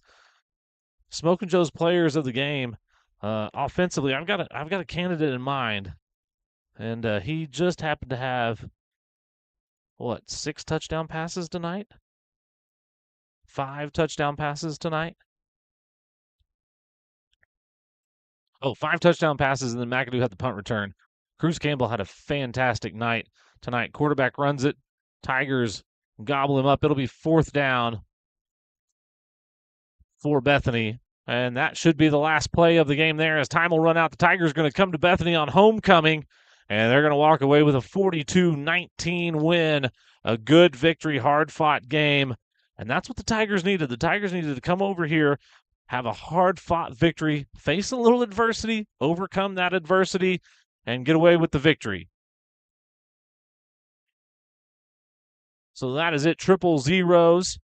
And as Coach Draper tallies up the stats, we'll have our Smokin' Joe's players of the game here momentarily. We'll go down and do post-game interviews. We'll post them on the Tuttle Tiger TV Twitter, or X, I guess I should say, account. And we'll see that later tonight. Good game tonight. I'm nominating Cruz Campbell for Smokin' Joe's offensive player of the game. Yeah, I'm not sure exactly on the yardage, but I've got him 20 of 28 for over 220 yards, I think. 5 touchdowns. You also got C.J. Simon, and he hasn't won an offensive player of the game in a while as well. 2 touchdowns tonight as well. A big block on the punt return. Yeah. We could do absolutely. We could do Co. And a special teams. Brady McAdoo with another punt return. Absolutely. So we'll go co-players of the game on offense. Cruz Campbell. C.J. Simon. C.J. with 7 catches for, looks like just about 100 yards again, his average on the night. 2 touchdown catches and a 2-point conversion as well. Defensively, I got to vote for my man Luke Falwell. Played a tough game, a half of a sack, quarterback pressures, just did it all tonight. Blocked a big pass down in their territory as well. So big win on the road on homecoming, kind of statement game in district play. Big district win. You pick up some quality district points as well, which can be critical at the end of the year. And so the Tigers come to Bethany, our Smokin' Joe's players of the game, co-offensive players of the game, C.J. Simon, Cruz Campbell. Both of them had a fantastic night in a big game. Luke Falwell on the defensive side of the ball. He's been quiet the last couple of weeks, but tonight really stepped up in that linebacker spot. And then Brady McAdoo does it again on special teams with another punt return touchdown. And we've got some first half hot plays, hot works, Mustang hot plays of the game. We'll watch those. Here you're going to have big Cam McDoulet get through there and bring him down. That was a big sack in that first half. Then you're going to have Cruz Campbell, and he's going to scramble a little bit, and he's going to hit C.J. Simon down the sideline. Just a beautiful pass. A couple of the defenders out there. Simon has a step on him now, scrambling, throwing down the field. Brady McAdoo going up, bringing it down. Touchdown, Brady McAdoo. Now you're going to have Campbell rolling. He finds, I believe that's Lane there. No, that's Kendall. Sorry, Zarian Kendall, my bad. Now Cruz again, scrambling, throwing off platform. C.J. Simon breaking ankles. Euro step, end zone, touchdown. That was a great run by C.J. Simon. Here you got Avalar just stepping up in the hole.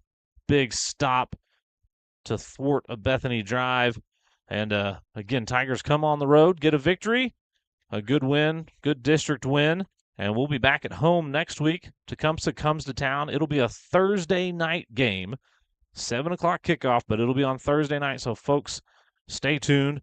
Cruz Campbell, 20 of 28, 201 yards, 5 touchdown passes. Sean Roundsville, 21 carries, 126 yards. And C.J. Simon, 7 catches, 91 yards, 2 touchdown passes.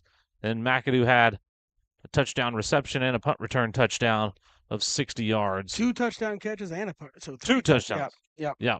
So big night offensively. The Tigers come out, put some points on the board, get away with the 42-19 victory. 10:40 p.m. 107.7 The Franchise recap. That's Absolutely. Randy Heights on their post-game show. Absolutely. We'll go do some post-game interviews. For Break Draper, Kevin Rogers, Hudson Peck. Hey, get out and see these state tournament girls Thursday. Yeah. Thursday. Lots of stuff going on. Check the Tuttle Tiger app. Check the Tuttle Tiger website. Figure out what time those games are. Go support them. Then come Thursday night for a football game. And we'll be back on Tiger TV next week. But again, for Tiger TV, I'm Eli Pagel. We'll see you next week.